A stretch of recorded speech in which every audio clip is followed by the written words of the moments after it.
I have created scientific magic. This video is purely for entertainment and does not infringe on copyrights or laws. The rights to the novel and image belong to the original author. We do not claim ownership. Don't like waiting and want to listen to this fanfic in full now? Subscribe to our Patreon, where you'll find the best fanfics. Chapter 76. Please allow me to challenge you. Lin En temporarily evaded Luo'er's inquiry, but the private discussions were endless. As a special member of the Wizard Council, Tick was not in a hurry to mention the assessment level, but asked about the knowledge of the mathematical Olympiad with interest. Lin En had no intention of hiding anything. The more widely these basic mathematical knowledge were spread, the better, so that no one would understand when he proposed a theory in the future. The banquet, which was a great pleasure for both the host and the guests, soon ended. When the goblins took away the leftovers on the table, Tick ordered his assistant to bring a transparent crystal ball with a radius of about 10 centimeters, which was filled with an unknown liquid. "Try it, Professor Lin En." Tick handed the crystal ball over. Lin En reached out to take it, turned it over and looked at it for a while, and asked curiously, "How do you use this thing?" "It's very simple. You just need to sense it and do it as you usually do when casting a spell, and then judge it based on the change in color," Tick said casually. Lin En nodded and tried to use magic to penetrate it. Through his sense of sight, he noticed the strangeness of the liquid inside the ball. This liquid was composed of some elements that he didn't know at all. It was accumulated in the crystal ball in a very lazy state. It was very difficult to control. Lin En used all his strength, but only made these elements vibrate a few times at a specific frequency. There was only a faint red light in the transparent crystal ball. "Yes, this is how to use it. You can start," Tick reminded again. He thought Lin En was just thinking about the use of this thing and didn't know that the other party had used all his strength. "Then try it." Lin En took a deep breath and became more confident. He had seen that in order to drive this crystal ball,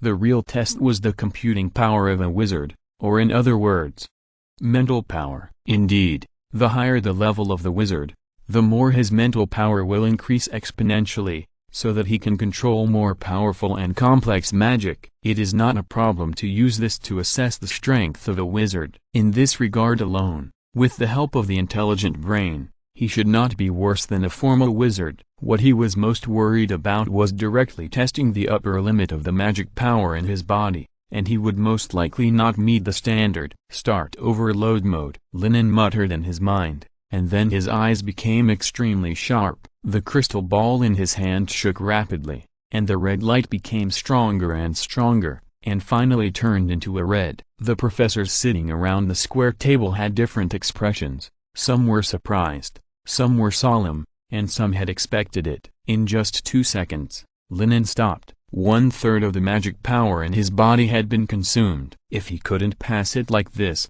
then he had no other way. "Professor Lin En, I didn't expect you to be a 3-ring wizard," Tick said with emotion, looking at Lin En's slightly immature face. "3 rings? It seems a bit high." Lin En glanced at the red crystal ball in his hand. Although this was more in line with the positioning of others, he couldn't record a higher ring spell in his mind for the time being. Therefore, even if the computing power of the intelligent brain is sufficient, he has no plan to specialize in 2nd ring and 3rd ring magic for the time being, because it cannot form a spell slot and the cost effectiveness is too low. At this time, Luo'er on this side asked abruptly, "I would like to ask, Professor Lin En, are you over 20 years old this year?" "Not yet, but soon," Lin En replied vaguely. He didn't know if there was magic that could test bone age, so he should be as cautious as possible. A 3rd-ring wizard under 20 years old. Luo'er's expression changed, and he couldn't help but stand up and speak. "Professor Lin En,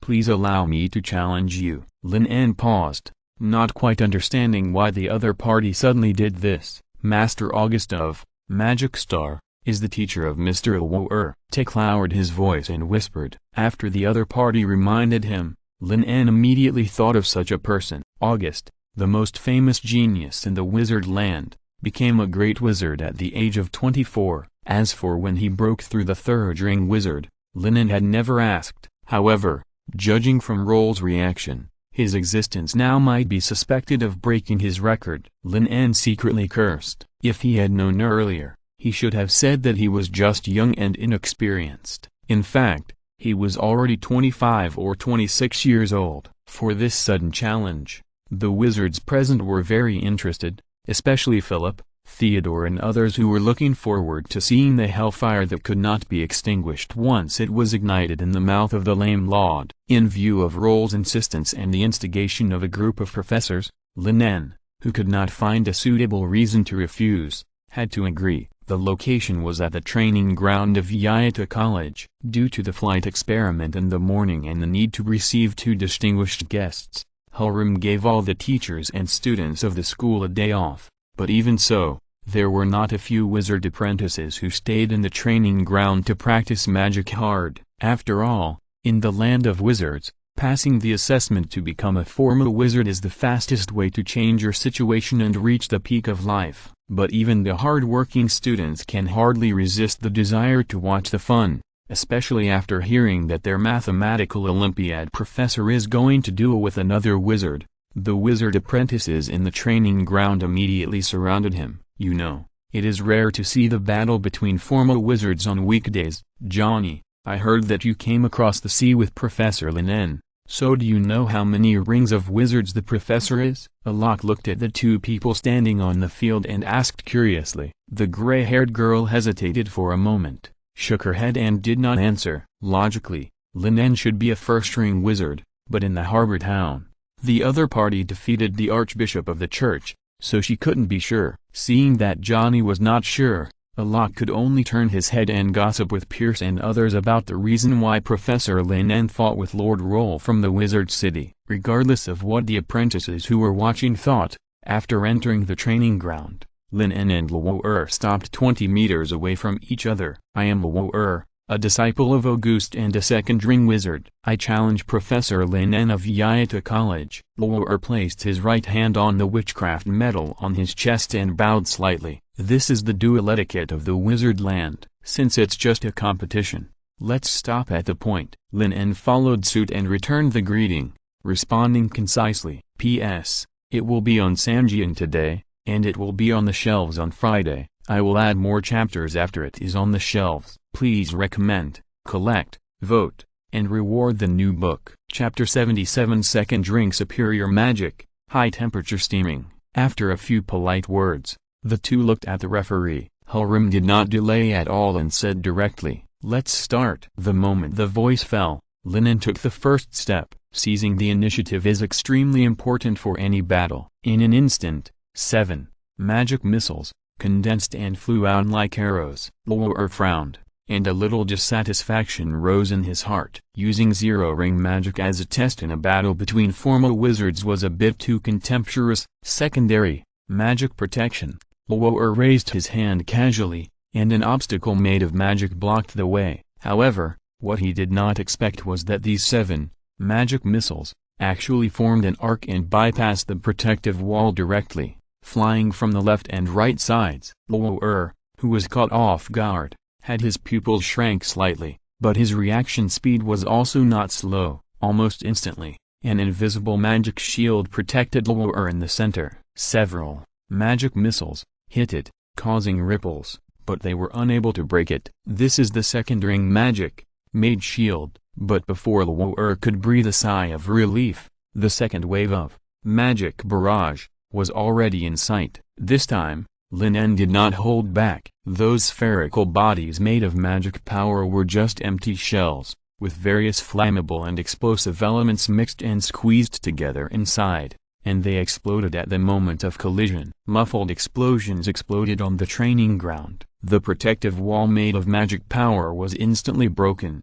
and then cracks appeared on the made shield. Is this really a magic missile? The onlooker Alok couldn't help but exclaimed. The wizard apprentices were also astonished. Of course, they were not unfamiliar with the magic missile. In fact, most wizard apprentices who study elemental science can easily master it, but the power is not satisfactory, so generally speaking, few people are willing to use it.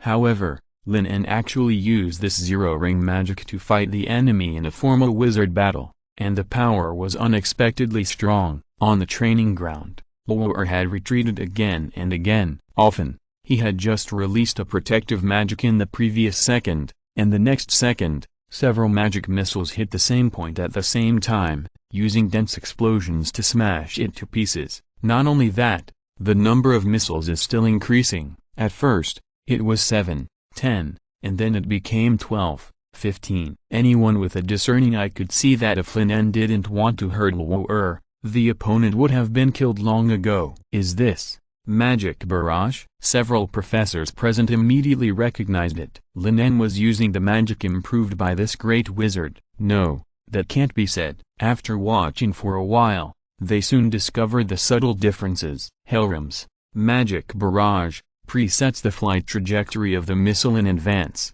so that it can avoid obstacles and launch attacks at various angles beyond the enemy's expectations. Its destructive power is completely accumulated by quantity.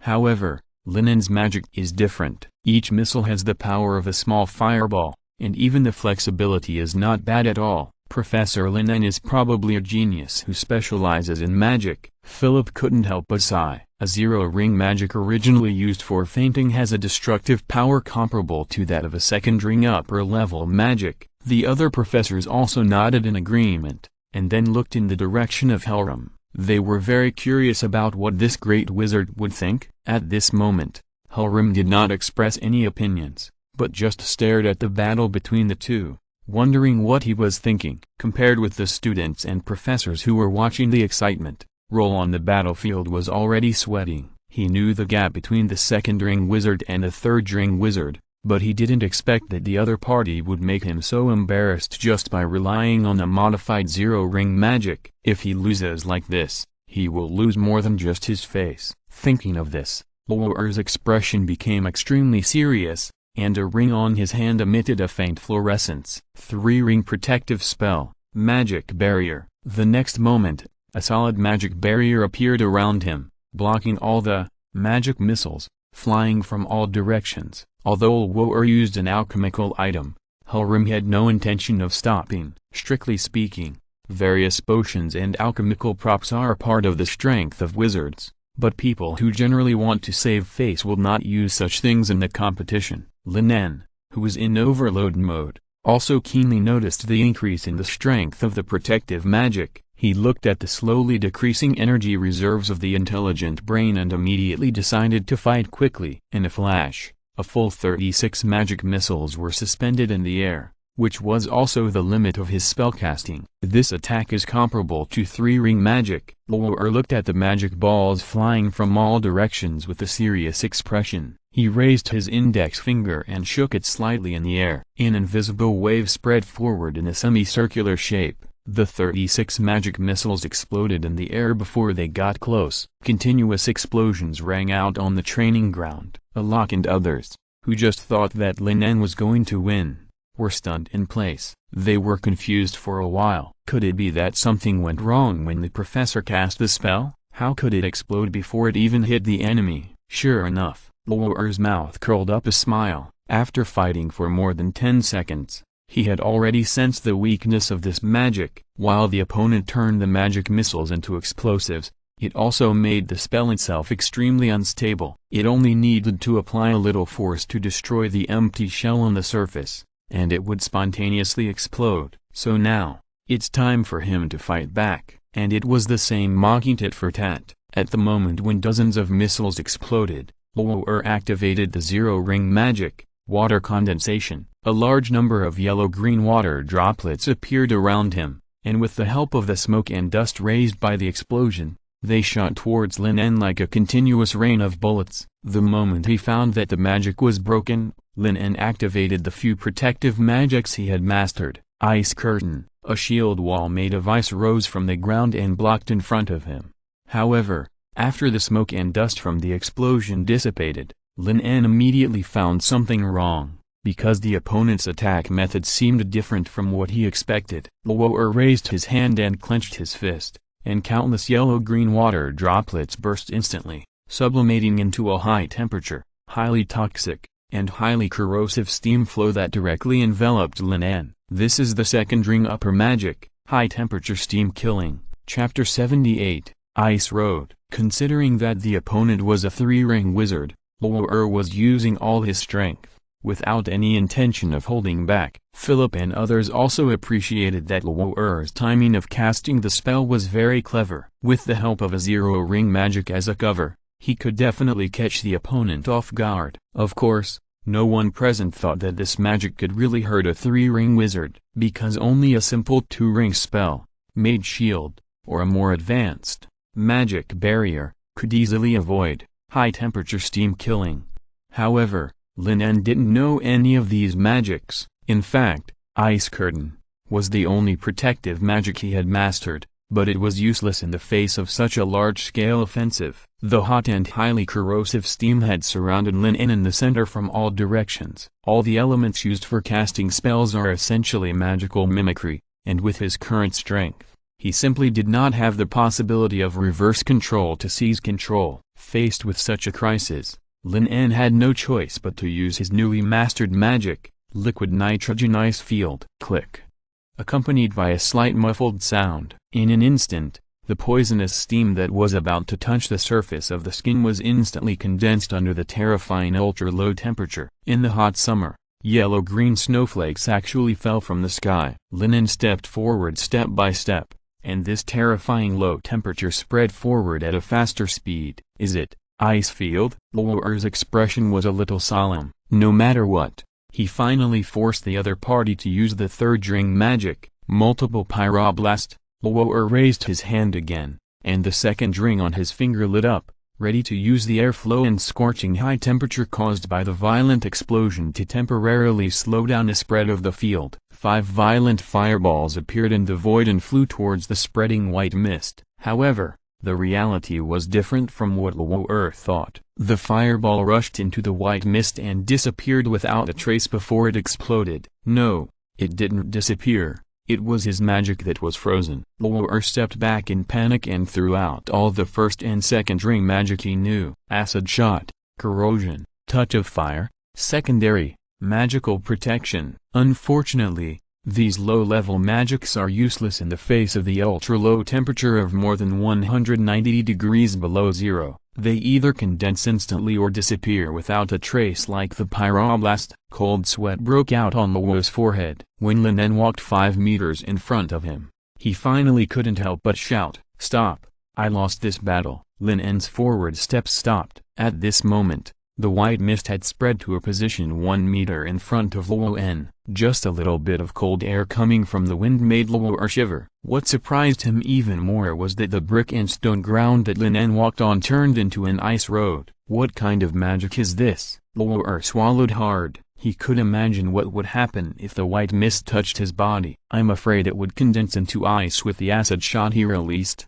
Ice field. Lin En replied casually. Luo didn't believe it at all. It's not like he had never seen those 3-ring wizards cast this magic. How could it be so terrifying? Obviously, this is another magic that he improved by himself. I have to say, you are a very powerful opponent, Lord Luo. Especially the idea of mixing a large amount of chlorine elements in water and then bursting it out in the form of high-temperature steam is really creative, Lin En said with emotion. This is another good magic that can harm people. It will be his in the future. Lin En's praise made Luo unable to tell whether the other party was mocking him for a while. After all, he fought very badly in this battle. First, he was embarrassed by 0 rings, magic missile. Then he used magic props to finally turn the situation around. As a result, the high-temperature steam killing that he used all his strength was easily resisted by the other party. It can be said that he had no ability to fight back. However, Luo didn't know that Lin En's words of praise were absolutely sincere. If he hadn't successfully condensed the spell slot of Liquid Nitrogen Ice Field in the past few days, this battle would really have the risk of overturning. Just a second-ring wizard could do this. Lin En's alarm bells had already sounded. Just now, in order to hide the white phosphorus fire, he used a basic magic to fight the enemy. It was indeed a bit too arrogant. Just as Lin En was reflecting on himself, Hulrim had already announced the result of the competition, and the students and professors who were watching immediately gathered around. It's so cold. Just after entering the training ground, before he took a few steps, Theodore couldn't help but shiver. In his perception, the movement speed of all elements dropped to an extremely low level. This was because someone had stopped releasing magic to avoid information leakage, and the slight low temperature remained in the original place. Several curious students squatted on the ground and touched the floor tiles that were previously a piece of frost road. "The ground doesn't seem to be very cold," Pierce said strangely, and then when he wanted to take his finger back, he was shocked to find that his finger was stuck to the brick. Pierce realized that it was not that the floor tiles were not cold, but that his finger lost consciousness the moment it touched the brick. The wizard apprentices who were as reckless as him cried and screamed. They also found that their hands were stuck to the floor tiles and could not be pulled out. The miserable state of several people made those who were also curious but had not yet taken action, such as a lock, shudder and hurriedly avoided the floor tiles that Lin En had just walked on. Idiot. All magic is extremely dangerous. Even if it is just the remnant of magic, you must not touch it easily. Kevin, the professor of plastic science, who saw this scene, hurriedly scolded him, and then used fossil to mud to destroy the cold floor tiles. Pierce and others were able to take their fingers out, but the skin still had no feeling, which scared them all pale. After checking, Kevin couldn't help but be secretly shocked. In just a few seconds, the cells on the contact surface had completely died. Could the remnant of magic alone have such power? If it hit head-on, wouldn't it be instantly condensed into ice? Kevin looked at Lin in astonishment. Fortunately, although Pierce and his men were reckless, they only touched her with their fingers. The contact area was limited, so at most she would just peel off a layer of skin, which was not a serious injury. P.S. I'll ask for anything for your new book. Chapter 79. The so-called genius is nothing but a false name. Professor Lin, I always thought that those so-called magic geniuses were nothing special. At best, they just worked harder and had better luck. It was not until today that I really understood how ridiculous this idea was. Kevin looked at Lin with an extremely complicated look. He originally wanted to see the extremely magical eternal fire that Loud said, but he didn't expect that Lin would take out another powerful and novel magic in an instant. Philip, Dick and others also had expressions of emotion on their faces. With their talents, the possibility of being promoted again was very small, and it was only a matter of time for Lin to become a great wizard or even a legendary wizard. Thank you for your praise, Professor Kevin. Lin nodded and continued. But there is one thing you probably misunderstood. My magic talent is far from being comparable to those true geniuses, let alone compared to Master August, who is known as the star of the magic world. Many of the improved magics are based on the theories of some scholars in the Secret Law Society. As for the faster climb of wizard levels, it is just that I have been exposed to mathematical Olympiads for a longer time than you. I don't have the slightest confidence that I can step into the realm of a great wizard within 4 years. Lin En shook his head and responded, look at Helram's beard, which has turned white, and he has just become a 5-ring great wizard. You can see how talented August is to break through this realm at the age of 24. Lin En will not be so happy because of a few words of flattery from others. The title of the first genius in the wizard land is just an empty name. It would be too arrogant to have such a title, not to mention that he didn't have the ability to match it. Maybe he would be exposed one day. Lin En's humility made all the students and professors really at a loss for words. If this was not considered a genius, then they were all trash. Lawler also saw that what Lin En had just said to him was probably the truth, and he didn't mean to be sarcastic. This was the first time he had seen such a humble person. As for the lost battle, Lawler didn't care much. After all, the opponent was a 3-ring wizard, and it was normal to lose. Although there was no qualitative difference between formal wizards, generally speaking, unless one party had a set of expensive magic props, the winning rate of cross-level battles was usually pitifully low. Well, since the battle is over, I think no one should question Professor Lin En's wizard level assessment results. Tick looked around the students and professors gathered on the training ground. Seeing that no one spoke out to refute, he asked his assistant to bring the 2 boxes over. Under the gaze of everyone, Tick opened the first box. Inside were 3 badges made of pure gold. On the surface was an extremely complicated rune, which was the symbol of the Wizard Council. The shapes of the 3 badges were very similar. The only difference was that 1 to 3 dazzling gems were inlaid in the center of the badge. In the name of the Wizard Council, under the witness of Master Helram, I will grant you the status of a 3-ring wizard. Tick took off the last badge and solemnly put it on Lin's robe. Thank you, Mr. Tick. Lin nodded. On the training ground, there was a burst of warm applause, not only to congratulate Lin for obtaining the status, but also because the other party had just brought them an extremely exciting battle. I didn't expect Professor Lin to be a 3-ring wizard, Alok said excitedly, even though the professor looked about the same age as them. I've said it before, only 3-ring wizards are qualified to be professors at Ida College, a witch named Deborah said proudly, and then she gossiped with several companions about how old the professor was this year, whether he had a crush on someone, and what magic he used to defeat Roll. As long as he is under 30 years old, I can do it. The red-haired witch next to her suddenly spoke boldly. I'm different. I can be a professor no matter how old he is, Deborah said subconsciously, and then quickly stopped talking. The witch apprentices who heard this blushed immediately, and then laughed and played again. Only Johnny looked confused and did not participate in the discussion. She remembered that Lin En had only been in contact with magic for more than half a year, and now he has become a 3-ring wizard. Since the meeting in Town, she has become more and more confused about this former fellow student. This is your robe, Professor Lin. On the training ground, after Tick put the badge on Lin, he opened another box and took out a gorgeously decorated robe. This robe is both a symbol of identity and a magic prop,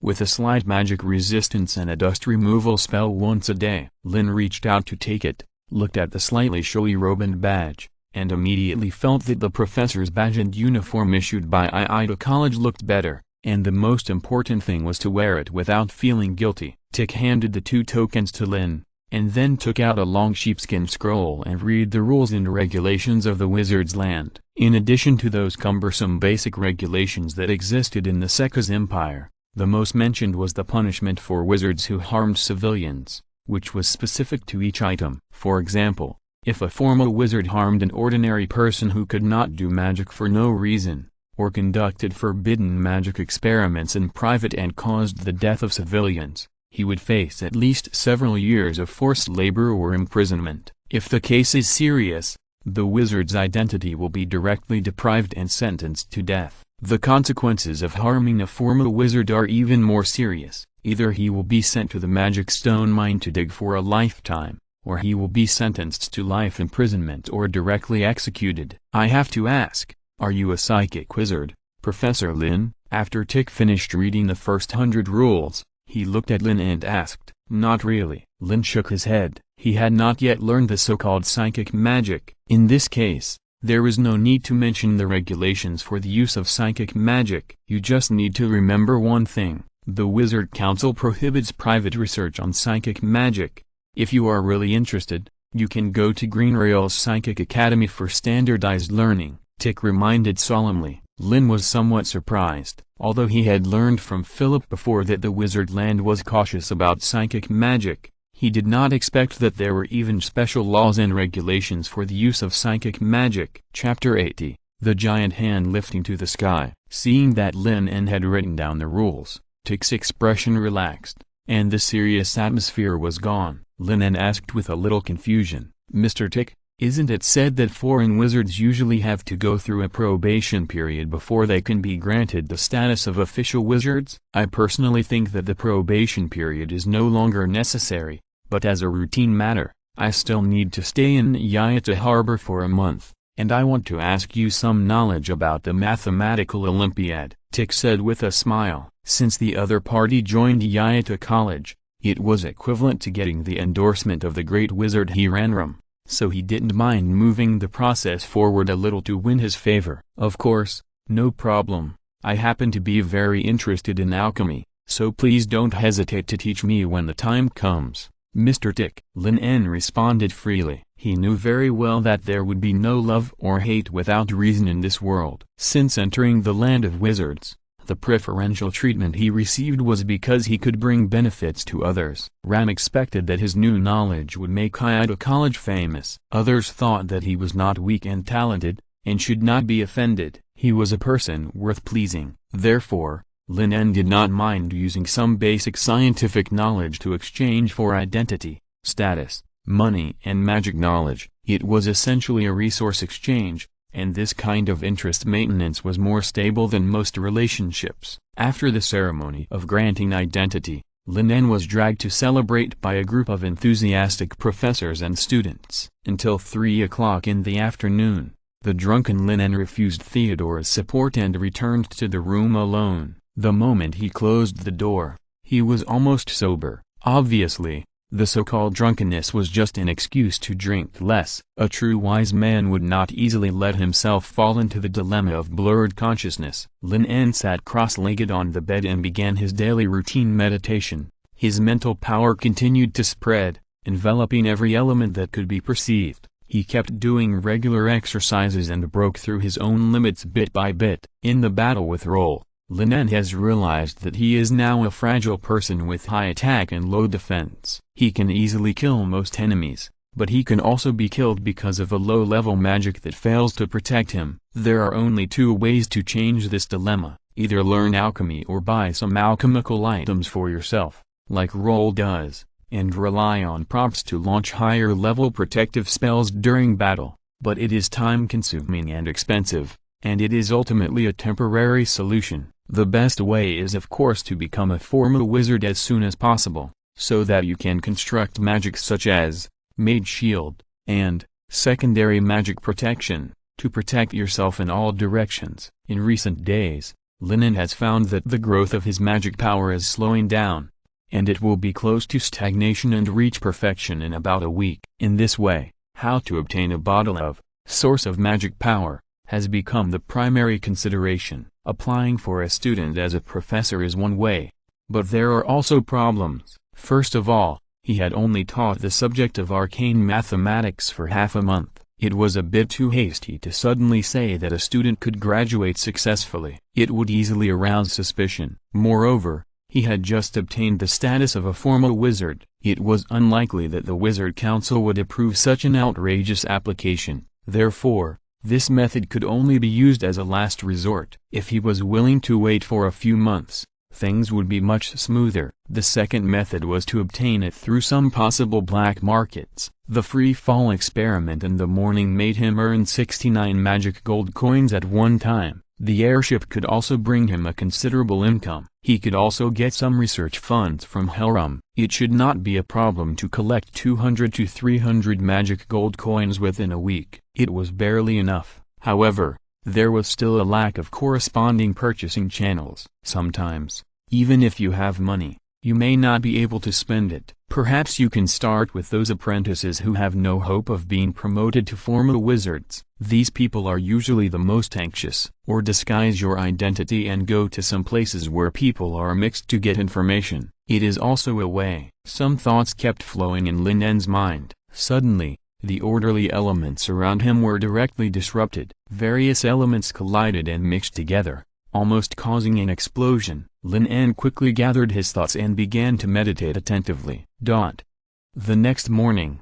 after meditating for a whole night, Lin En, feeling the magic power filling his body, got out of bed. On the desk next to him, the goblins had already placed the prepared breakfast there. A piece of white bread, a grilled sausage, and the magic tree sap that has the effect of refreshing the mind. After a simple wash, Lin En placed his hand on the ingredients, checked the elemental composition, and confirmed that there was no problem with these, and then ate slowly. 071. How much energy reserves are left? While eating, Lin En asked in his mind. Energy remaining 25.6%. Is that all? Lin En paused when cutting the sausage. After coming to the wizard's land, because there was no fighting on weekdays, the system's energy reserves once increased to more than 50%. However, in order to condense the magic bit, he practiced liquid nitrogen ice field several times a day, which consumed a lot of energy. In addition, he had to deal with the wizard level assessment and Luo'er's challenge yesterday, so in just a few days, the energy reserve of the brain did not increase but decreased, and only half of the original was left. Before he truly became a formal wizard, he wanted to fight with all his strength. and the power of the brain was indispensable. But this energy replenishment is too slow. Lin En shook his head, ate the last piece of grilled sausage, drank the magic tree juice, and got up to go out. He had another Olympiad class to attend this morning. Just after walking out of the professor's residence, Lin En's face suddenly showed a little surprise, because he suddenly found that Yaita College had added another iconic building overnight. Standing not far from the door, a large number of goblins were busy surrounding the building to do the final repair work. It was a pair of giant hands made of pure white marble, with very fine carvings from the palm lines to the knuckles, more than 30 meters high, and two balls, one large and one small, were placed on the palms of the two hands, lifting them up to the sky. On the pure white marble, the whole process of the free fall experiment was recorded in detail in the form of runes. The name of this sculpture is called Lin's Double Ball Experiment, thanks to book friends DSF23DD, big account to be unblocked, and Yunhua for the rewards of 1,500 starting coins, Wen Dao Kangming for their rewards of 700 starting coins, Yixin for their rewards of 500 starting coins, book friend 2019091707145718 for their rewards of 200 starting coins, Little Goldfish for their rewards of 500 starting coins, and Omingo but I'm too lazy to write for their rewards of 106 starting coins, book friends 1605310855016662. Taoist master of moving mountains, Shang Ying follows me to transform into tribulation, the rest of the people, XXXGEOOW0, Jiayuozinu, Haongxy, ZZ_, Midnight and Yen for their rewards of 100 starting coins, book friend 201711090418295541, the place where the wounded are helped, Tids1, Tian, and Hunter for their rewards of 2 starting coins. Chapter 81, Sudden Death News, 2-in-1, Good man, I'm Galileo. Just as Lin En was silently complaining in his heart, a voice rang out from behind him. How do you feel? Are you satisfied, Professor Lin En? The person who spoke was Dick, the alchemist from the City of Wizards, stroking his beard complacently. After Lin En ran away last night under the pretext of being drunk, a group of professors discussed how to record the shocking experiment this morning in the form of a sculpture. This is one of the highest honors in the entire academy. It means that every student who joins the Iida Academy in the future will be able to admire the others' deeds the moment they walk into the academy gate. He also personally made some small suggestions on the external form of the sculpture. With the magic of several professors and the hard work of the goblins day and night, it was completed in just half a day. It looks, well, very shocking, Lin En said against his will. In fact, he felt that the artistic level of this sculpture was really average. Tick himself was very satisfied with the work, and did not hear the perfunctory in the other party's words at all. On the way to the math classroom, he explained to Lin En how to express a wizard's inner thoughts through sculpture. Lin En always maintained a polite smile on his face, and only changed to a solemn expression when he stepped into the classroom. After the division of classes, the number of people in the entire lead class has decreased a lot, with only 46 people left. No, from today on, I'm afraid it will become 47 people, because there is one more Lydia. At this moment, the halfling girl is sitting at the front of the entire classroom. Because of her short stature, the table and chair are special, one size smaller than others, which looks very abrupt. Lin En's first focus after entering the door is on her. Facing Lin En's gaze, Lydia did not tremble like other students, but held up a parchment scroll with great anticipation, and couldn't wait to speak. Professor, can we start the class now? Pierce and others looked at Lydia with a little more pity and nostalgia in their eyes, vaguely remembering that they were also so excited on the first day of the mathematical Olympiad class. Since everyone is so impatient, let's start the class now. Lin En turned to look at the gray-haired witch and said, Johnny, collect everyone's homework. I gave you a whole day.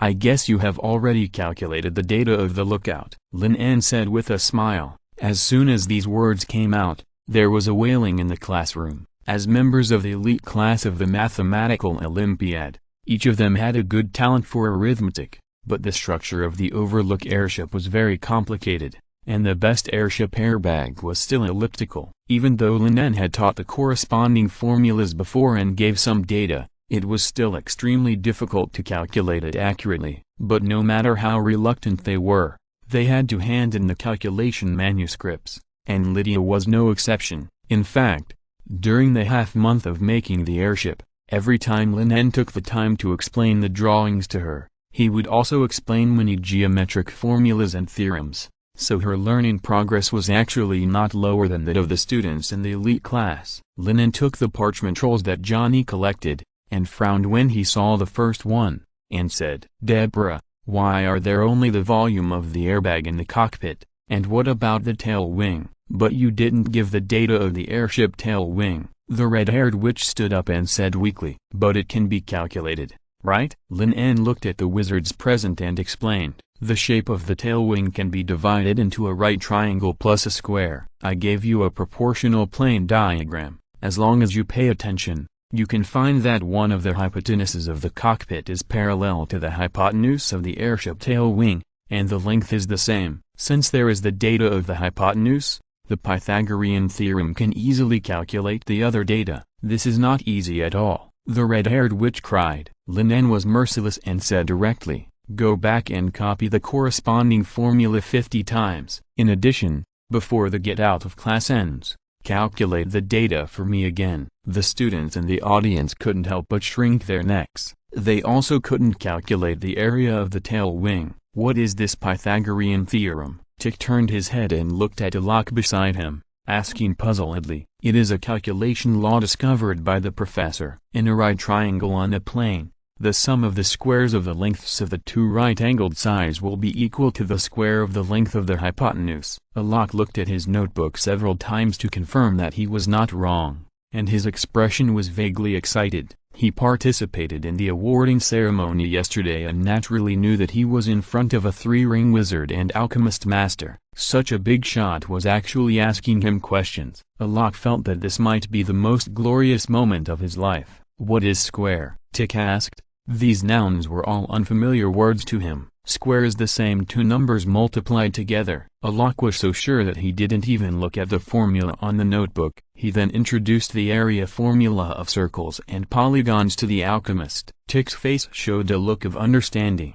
When he was learning to draw magic array patterns, he also noticed similar rules, but he didn't summarize the rules of each shape like Lin En did, and formed an independent subject. Some alchemists in the wizard city like to think about these things. It is said that someone has even pushed the pi to the 9th decimal place, which is so accurate that it can't be more accurate. Alok glanced at Lin En on the stage, and estimated that he would not talk about his homework so soon. A bold idea came to his mind. He looked at Tick and said nervously, "Mr. Tick, some time ago, Professor Lin En invented an interesting game. I wonder if you are interested." "What game?" Tick was somewhat curious. Alok immediately got excited, picked up a quill, and casually drew a 3x6 square on the parchment. After thinking for a while, he crossed out the last square, and then explained the rules of the game again. Starting from 1 copper coin, the amount of the next square must be doubled compared to the previous square. Tick repeated it,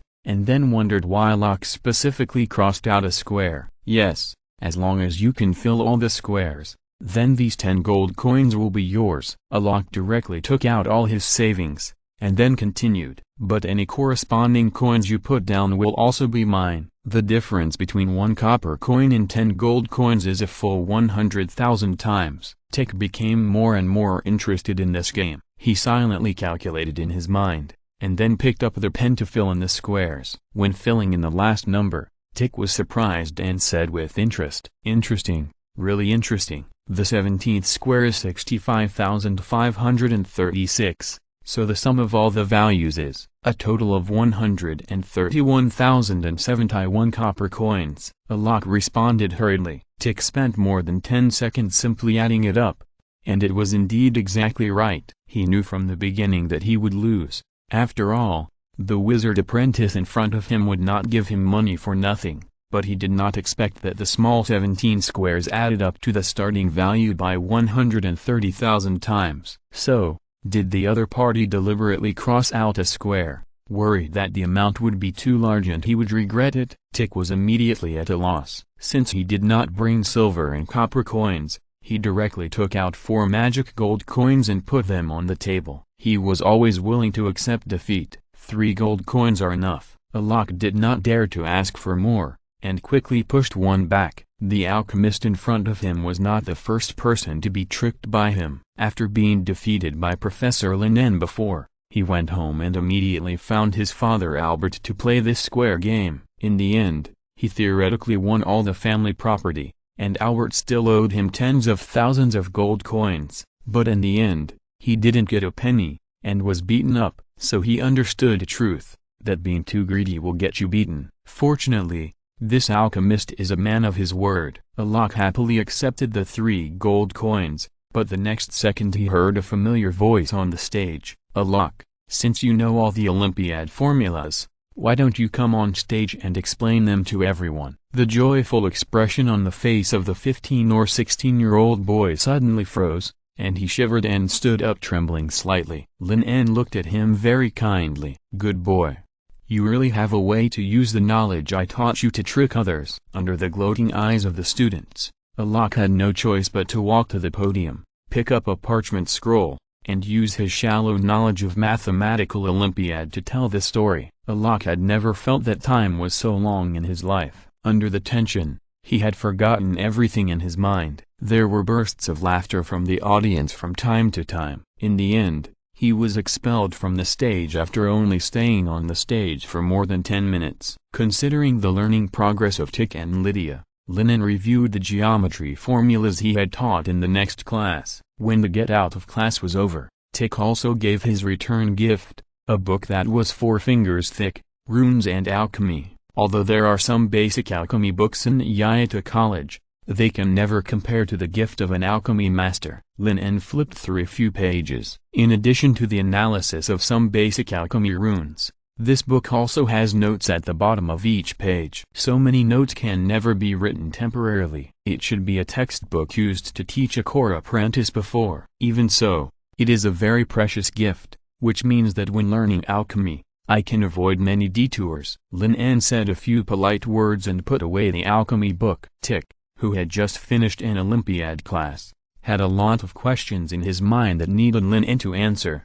However, after glancing at the halfling girl who had been hanging around since the get-out of class, he said goodbye and left tactfully. Professor Lin En. Lydia came up immediately, tiptoed to put the bulging purse on the podium, put her hands on her hips, and said proudly, "We sold 837 tickets yesterday, a total of 83 magic gold coins and 70 silver coins, all here." The halfling girl chattered about the grand scene in the square yesterday afternoon. The line of people riding the airships lined up all the way to the dock of the harbor. Everyone couldn't wait to fly to the sky to take a look. In just one day, so many tickets were sold. Lin En was also a little surprised. It seemed that the charm of flying was greater than he imagined. By the way, there is also this account book. Uncle Darren asked me to give it to you. Lydia took out a small booklet and stuffed it into Lin En's hand. It recorded the list of all the people who bought tickets, and even clearly wrote which batch of airships they were on. Lin En asked the intelligent brain to record all these data,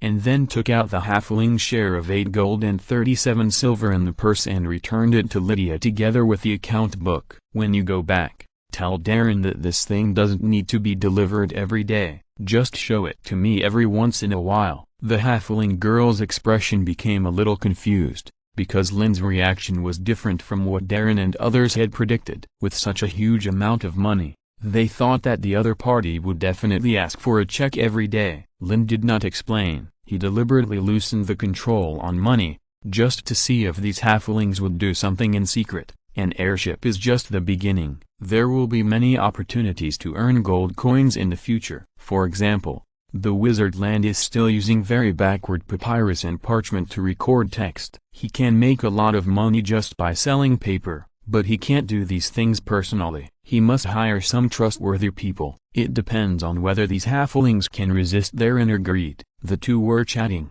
and a burst of hurried footsteps suddenly came from outside the door, and then the door of the classroom was slammed. Lin turned his head and looked over. He didn't see anyone at first glance. It was not until he lowered his head that he found that it was Darren who broke in. After not seeing each other for a day, the unshaven halfling looked much more haggard than before. He walked in and looked around. When he saw Lin En, he immediately spoke in a panic as if he had seen a savior. "Oh no, Professor Lin En, Ralph. Ralph is dead." "Ralph? Who is that?" Lin En paused for a moment, and before he could think clearly, he was dragged away by the anxious Darren, pulling his sleeve. P.S. Today is still a 2-in-1 chapter. If you're listening to this novel on a channel other than Fanfic World, it means they downloaded and uploaded it without effort. We cordially invite you to visit our channel, Mundo Fanfic Novelist. There you'll find the original version of this story and you can explore many other novels of various genres. We are waiting for you to immerse yourself in a world of incredible novels. Chapter 82. When Lin En arrived at the harbor dock, a group of people were gathered in the dark alley next to the Broad Axe Tavern. After squeezing in, he saw a short and fat body lying on the ground. Ralph was only about 1.3 meters tall and looked very strong, but his entire upper body was a bloody mess, and half of his neck was missing. His eyes were wide open, his face was full of fear, and he was holding an iron wrench in his hand. "Oh my God, poor Ralph. Who would do such a cruel thing to him? If he dies like this, what about little Demi?" A female halfling covered her handkerchief and sobbed continuously, her voice choking. "Damn bastard, if I knew who did it, I would definitely smash his head with a hammer." The halflings present were also filled with righteous indignation, and angrily used their rough and calloused fists to bang on the earthen street walls. Even Lydia, who was usually lively and cheerful, was furious at this moment, clenching her fists tightly. Suddenly, Lin En frowned, squatted down and placed his hand on the top of Ralph's rope. Under the effect of magic hand, some white powder stuck to the other party was absorbed. After using primary material analysis to decompose it, Lin En found that this was not anything recorded in the system database. "This is the powder of the rhizome of withered grass,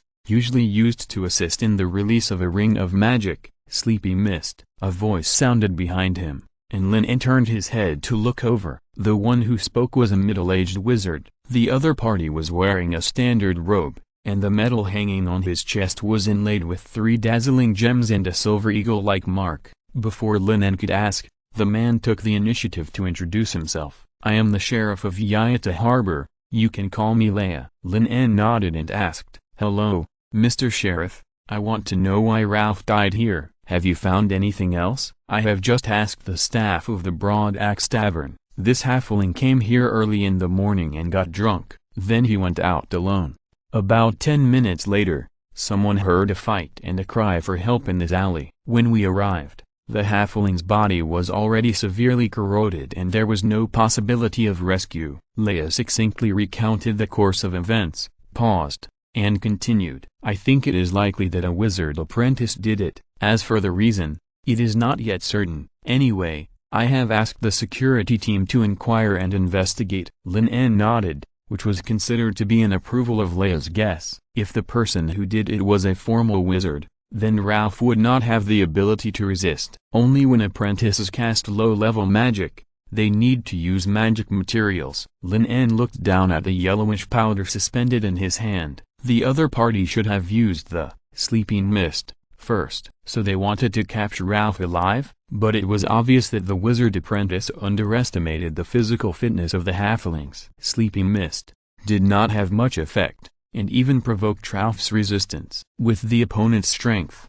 if the wrench was used to hit any part, it would inevitably cause considerable damage. As for what finally killed Ralph, it should be the first-ring magic, corrosion. Who knows what Ralph has done in the past few days? Did he make any grudges with others? Or did he say something he shouldn't say? Lin En looked at the halflings and asked, "Ralph has been making airships in the workshop for more than half a month, staying with us, and has not gone anywhere. Yesterday afternoon, he drove the airship for a while instead of Lydia." Darren said with a sob. "Last night, only last night, we went to drink and celebrate, and asked Ralph to watch the airship to prevent anyone from sneaking in and doing bad things on the airship. "It's all my fault. If I hadn't arranged for him to keep watch, he wouldn't have held back until early in the morning to drink in the tavern," Darren said with sobs, and Ben-sized tears kept falling from the corners of his eyes, and his nose twitched. Lin En thought about it and remembered that he had met Ralph several times when he went to the workshop. He was one of the halflings responsible for making the airship cabin. So was he here for the design of the airship? Lin En couldn't help but think of this possibility, because the timing of Ralph's death was too coincidental. He had just conducted a flight experiment in the square yesterday morning, and today one of the core builders of the airship died, and the person who started the operation used a non-lethal magic called Sleeping Mist, which was obviously intended to take the person away for interrogation. Although he had such a guess, Lin En still asked Ralph if he had any strange behavior recently. Then he called several people who heard the cry for help first and asked them to repeat the process from beginning to end, from hearing the cry for help to entering the alley and finding the body. Unfortunately, after some questioning, Lin En found that there were too few clues. After hearing the movement in the alley, the first reaction of the townspeople was not to go in to check, but to run away. It was the best they could do to notify the guards and the sheriff. No one saw the appearance of the murderer. Lin En understood this behavior very well. Even if it was a wizard apprentice, he could cause terrible damage as long as he used the fireball spell. In such a situation, no one would take the initiative to go to a dangerous place. Considering this, Lin En looked at the sheriff helplessly and said, "Sir Leia, please keep an eye out these days and find someone who is about 1.7 to 1.75 meters tall and may have injured his leg bones, arms, or waist and abdomen." "I can understand the injury, but why is he 1.7 meters tall?" "Could it be that Professor Lin En has seen the murderer?" Leia questioned in confusion. "Shoe size." Lin En pointed to the ground in front of Ralph's body and replied directly. Darren, Lydia and others immediately looked in the direction Lin En pointed, but their eyes were blank because they didn't see anything. Leia was different. He walked directly to where Lin En had just stood. Through the perspective of perception, he could see the footprints made up of some residual dust on the surface. Generally speaking, the height is about 7 times the length of the foot. Of course, I mean, if the person who did it is a normal human, Lin En explained. For example, the ratio of his own height and foot length is very consistent with this standard, but if the person who did it is some strange creature like an orc or an elf, it is not certain. At least it can be a useful clue. As for following the footprints, that was simply a fantasy. The entire alley was trampled into a mess by the crowd of onlookers, and only the area near the body was slightly cleaner, with some traces left. Chapter 83 The Other Side of the World. Is that so? I'm glad to hear your advice. Leia looked at Lin with a strange look. He suspected that the other party had been a sheriff before crossing the sea to the land of wizards. Otherwise how could he be more skilled than himself in investigating clues? "Here are 5 magic gold coins. Please give them to Ralph's family for me." Lin took out some magic gold coins from his pocket and handed them to Darren. Since Ralph was most likely attacked because of the airship, he naturally had to make some response. Otherwise who would be willing to help him in the future? However, the investigation could only be handed over to Leia, the sheriff. After all, he did not have his own intelligence personnel, and he did not know which apprentices met the conditions mentioned, let alone follow up and investigate one by one. Lin En only realized now that although he had gained a lot of fame in the past half-month, he did not have many people to use, and it was difficult to get some information. In view of this, Lin En had no choice but to remind Darren, Lydia and others to pay attention to safety recently and never act alone. The other party failed to take Ralph away, and there might be further actions. A wizard apprentice is likely to be just a pawn. They stayed in the alley until noon. The people who failed to find more clues had to disperse. As for the body, Leia took it back to the security team, hoping to find more traces that had not been noticed before. On the way back to the workshop, Lydia and the others were in a very low mood. The joy of making an airship and earning a lot of magic coins had long dissipated, but they still drained the airbag of the airship according to Lin's instructions. Then Lin personally replaced the hydrogen filled in the airbag with helium. Both gases can provide enough lift for the airship. It's just that hydrogen is easy to obtain but flammable and explosive. The reason for choosing this thing is to help Lydia complete the test of RAM. In addition, he has a little idea. That is, once the design of the airship is leaked, someone will make another airship according to the same method, which will leave a fatal weakness. As long as the airbag is broken and a little spark is created, this thing will turn into a big fireball flying in the sky. As Lin En was thinking, he stepped out of the workshop. When he was about to return to Yaita College, he saw a person who was unexpected waiting outside the door. "Mr. Loud, what do you want to talk to me about?" Lin En stopped walking and looked at the person waiting at the door and asked, "There is some news. Maybe there is something you want to know." "Mr. Lin En, are you interested in listening?" Loud hunched his waist and spoke very respectfully. He didn't look like a gangster boss who managed hundreds of people, but more like a nobleman's butler. Lin En stared at Loud for a while and said indifferently, "Let's find a quiet place to talk." He did not choose to return to the college, because in his eyes, it was not a private place. "Please follow me, Mr. Lin En." Loud's face showed a bit of surprise, and he quickly stretched out his hand to lead the way for Lin En. The two of them walked through the streets and the central square on the west side. After walking out of a long and narrow alley, they arrived at the South City district next to the dock, which he had never been to before. Lin En looked around everything. Since he stepped into the Yaita harbor, the scenes he saw were extremely prosperous and orderly, but the entire South City district was different. There were only low houses and broken wooden houses here. The expressions on most people's faces were very numb and anxious. For a moment,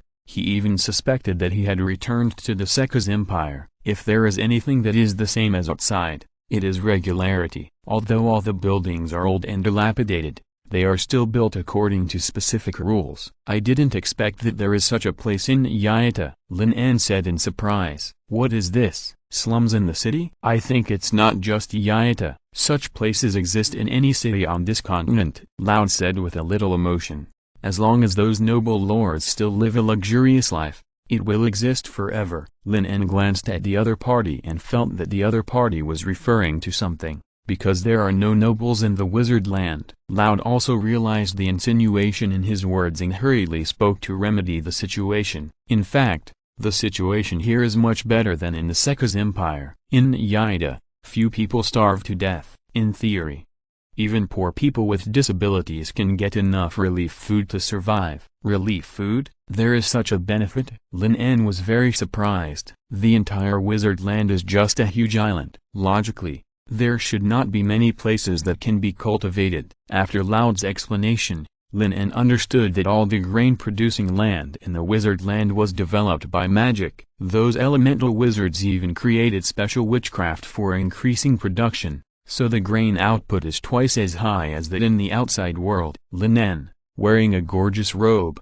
looked out of place in the entire South City district and soon attracted all kinds of looks: envy, jealousy, or inexplicable hatred. But when Lin En's eyes swept over, everyone on the street became respectful and humble. One of them caught Lin En's attention. He was a middle-aged man in his 30s. He was blind in one eye. His right side was bigger than his left side, which looked very strange. The 5 fingers of his right hand looked like sharp claws like monsters. After walking away, Lin En turned to look at Loud and asked, "Who was that just now?" Could it be that there were races like orcs on this continent? But why had he never heard of them? Loud hesitated and said in a low voice, "That was a defective product." "Defective product?" Lin En paused. "I heard some wizards call them that." Loud lowered his voice and explained, "These people are the products of the magic workshop. It is rumored that they are related to a wizard who is proficient in shaping magic. As long as there are 10 magic gold coins, anyone can undergo a transformation. But I heard that the success rate is very low. It is considered very lucky to become a defective product." Of course, the so-called defective product is just a derogatory term used by wizards. In fact, it is as easy for monsters like these to kill a few ordinary people as to slaughter chickens and sheep. And in the South City, there is no shortage of people who will do anything for power. In the wizarding land, the power of magic is everything. If the transformation is successful, They can reach the sky in one step and possess power comparable to that of a former wizard. Chapter 84 Bloody Thorns. This is it, Lord Lin. Lord led Lin to a slightly dilapidated mansion in the southern part of the city and stopped. The mansion looked like it had been abandoned for a long time. The outer walls were covered with ivy and the courtyard was overgrown with weeds. Only a few dead trees stood there alone, making rustling sounds when the wind blew. After walking in, it was very lively inside. 100 people were crowded in the small front hall. Lin recognized at a glance that these people were the sailors who had followed Lord to cross the sea. However, after not seeing them for more than half a month, they looked even more embarrassed than when they had been drifting on the sea for half a month. Many of them had messy clothes and pale faces. Some bandage marks could be seen on their bodies. Several seriously injured sailors were even lying on stretchers unconscious. "It's Lord Lin." After seeing Lin, the sailors immediately surrounded him excitedly, but were quickly stopped by Lord. "All of you please be quiet for a moment. I still have something to discuss with Mr. Lin En." After persuading everyone to leave, Lord turned around and looked at Lin En. "Please follow me." Lin En looked around at everyone present, and said nothing. He followed Lord directly into the inner room. This was a reception room. It looked shabby on the outside, but the inside was very clean. The tables, chairs and benches were all wiped spotlessly. "You can tell me now if you have any news." Lin En sat down on one of the chairs and asked directly. "Just this afternoon, one of my sailors accidentally found a wizard apprentice with strange whereabouts near the residence of Black Dr. Ladak. I think it is very likely that he attacked the halfling named Ralph." Lord spoke as detailed as possible. The wizard apprentice was wearing a black robe, about 34 or 35 years old, about 1.7 meters tall, and walked a little unsteadily. It was probably because of a leg injury. There were some traces of acid corrosion on the hem of the robe. Was it because the distance was too close that he used corrosion to kill Ralph and hurt himself at the same time? Lin En thought for a while. It was understandable that an apprentice would make such a mistake. In addition, he is very likely a member of Bloodthorn. Loud said hesitantly. Bloodthorn? Lin En paused. If he remembered correctly, it was a very strange potion that needed a lot of blood to bloom the most brilliant flowers, but the other party was definitely not referring to a potion. "I heard that there is a big man inside,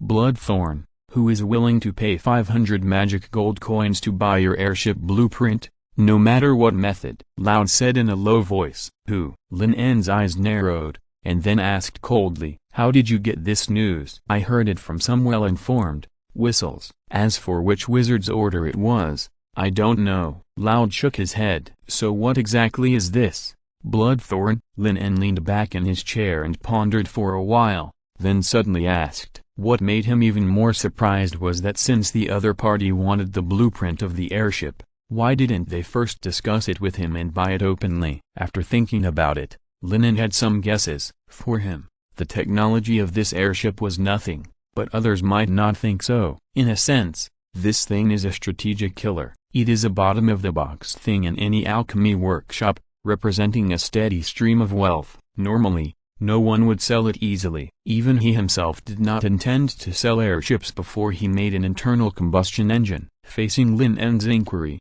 Loud hurriedly explained that no one knew who the leader of Bloodthorn was. It was only known that this was an organization composed of a large number of wizard apprentices who had no hope of promotion. The internal forces were complicated and even attracted many former wizards to join. It was heard that it had a deep connection with many alchemy workshops. There are rumors that as long as the contribution points are sufficient, Bloodthorn can make anyone a former wizard 100%. Hearing this, Lin En's face was inevitably moved. From the information he obtained from the sideways in Yayata College these days, a person's magic talent will largely determine whether he can become a former wizard. For example, a wizard apprentice who has not completed his studies at the age of 30 in Yayata College will be deemed to have no magic talent, and the possibility of a breakthrough in this life is very small. Even if you have completed your studies and successfully filled your body with magic power, after taking Source of Magic Power, The success rate of promotion is not 100%. Usually only about 40% of apprentices can successfully become formal wizards. After screening layer by layer, the difficulty can be imagined. This bloodthorn actually claims to have the ability to make anyone a formal wizard. If it is not a lie, it is nothing more than attracting so many people to join. However, after seeing those so-called defective products, Lin En is not naive to think that this is a normal method. Otherwise it would have become the mainstream long ago. The Magic Council has always advocated the use of source of magic power for a promotion. At least there are no side effects, and so many apprentices who are still alive and kicking after taking the potion are enough to prove this. Then do you know what they want my airship for? Lin En's fingers tapped on the armrest of the chair from time to time. It is impossible to hide such a big thing as long as it is used. Sooner or later, he will know about it. Moreover, Lin En has been preparing to apply for a patent from the Alchemy Association these days. Even if the other party gets the blueprint of the airship, it will be useless, unless they don't even think about using it openly. After the flight experiment yesterday afternoon, it didn't take long for the other party to send out news that they wanted to obtain the blueprint. These people should be in urgent need of an airship for something. I don't know about this, maybe only someone inside, Bloodthorn, knows about it. Loud shook his head helplessly. Then the last question, why did you come to tell me this information specifically? Do you want to get something? Lin En stood up, stared at Loud in front of him, and asked. Lord's expression changed again and again. He swallowed down countless words that came to his lips. Finally, he just smiled bitterly and responded, in fact, we just want to find a way to survive. I remember when you crossed the sea, didn't you bring 300 people with you? Lin En asked curiously. He remembered that these sailors were all strong young men at the beginning, but after only half a month, they almost became a group of refugees. Even doing odd jobs would not lead to such a mess. You probably don't understand that the wizarding land is not the same as the outside world. Lord sighed. What is most lacking here is people, or rather, our poor people who can't do magic. Chapter 85 Chaos in South City. In the port of Yaida, a wizard apprentice can use some basic magic to replace several or even dozens of laborers. If not, they can also be used as magic stones to replenish magic power infinitely, so most jobs are not short of people. As for formal wizards, they will not engage in production. They either hold important positions in the port city or conduct magic research in a workshop. They are high-ranking figures. In short, these 300 people are always robbing business wherever they go. The reason why they are so miserable is, of course, because they have never robbed. There is no way. They all have backers. They are either connected to a magic workshop or are relatives of a wizard, only he doesn't have it. What else can he do if he can't beat them? Of course, he holds it in, so they have suffered a lot in the past half-month and lost some people. Fortunately, they have learned a lot of information. Relying on the dozens of crossbows they brought, they barely stand firm in this southern city. But this is obviously not a solution. Although he brought all his trusted confidence, if he can't make a difference, he can only rely on the meager relief food to get by. Even the most solid trust relationship will inevitably be broken. Listening to Loud's complaints, Lin En finally understood the underlying rules of Yaita Harbor. It can only be said that he has not learned to look at the world with a magical mindset. Many things are constantly refreshing his cognition. In addition, we can gain a foothold in the South City district, and we can't do without your help, Loud said flatteringly. It seems that during this period of time, you have been acting under my banner. Lin En's tone suddenly became cold. He didn't want to provoke any enemies inexplicably. No, of course not, but many people know that we followed you through the foggy sea and defeated the whirlpool. Loud hurriedly shook his head, indicating that it was all the extra effect brought about by the rumors in the market. They didn't dare to do so. After hesitating for a while, he raised his right hand again and said tentatively, and our cooperation has not been interrupted, right? Lin En immediately saw the obvious flame-shaped mark on the back of Loud's hand, and his expression was stunned. He had really forgotten about this matter before. After all, this magic mark actually had no effect. It was purely used to intimidate the other party to obey. However, Lin En did not expose this. After thinking about it, He took out a purse from his robe and threw it to Lao. "Here are 10 magic gold coins, which are considered as intelligent and follow-up tracking fees." Lao took it with great joy. If he was still in the port town of the Secus Empire, 10 magic gold coins would not be a big deal for him. But now it is different. He has lost most of his property in the Eye of Death, and has to support so many people. He has long been unable to make ends meet. This money can at least alleviate the urgent need. More importantly, the other party's statement means that they have re-established a cooperative relationship. Next, keep an eye on the whereabouts of the apprentice. "Do you know where he is hiding now?" Lin En asked. "The other party is very cautious. The people I sent to track him accidentally lost him. But I think his injuries have not healed yet. He will probably go there again next time." Lord hurriedly explained. Lin En nodded. "When he shows up next time,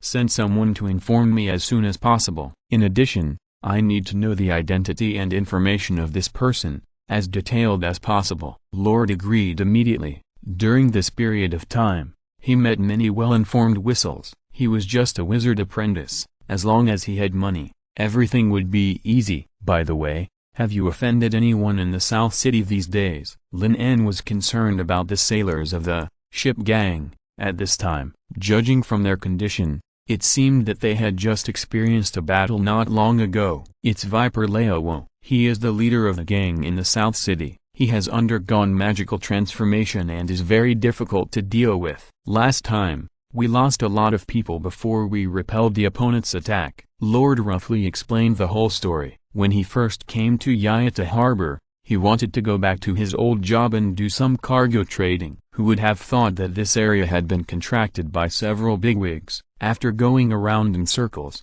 he could only choose to mix with the bottom gangs. The reason why they chose to rob Viper Lao's territory was naturally that the opponent's power was the weakest and there was no strong enough backer. "In other words, you are facing a lot of trouble now. Is there a way to solve it?" Lin En asked. "It's enough for you to appear here today," Lord said cautiously. Lin En was stunned for a moment, and then quickly understood what the other party meant. He didn't do any disguise when he entered the South City. "I'm afraid that anyone with a mind can get this news." If the news that the ship gang had contact with him was just a rumor, then now it has been confirmed. "Is my reputation already so famous?" Lin En was somewhat surprised. "Now the whole Yayata knows that you are a 3-ring wizard who is less than 20 years old, and your talent is even higher than that of Master Ogster, the Star of Magic." Lord did not hesitate to praise him. As early as the battle in the harbor town, he knew that this young wizard in front of him would never be unknown after arriving in the land of wizards. He just didn't expect that he would become famous in just half a month. There are even rumors that in addition to the hellfire that seems to be able to burn everything,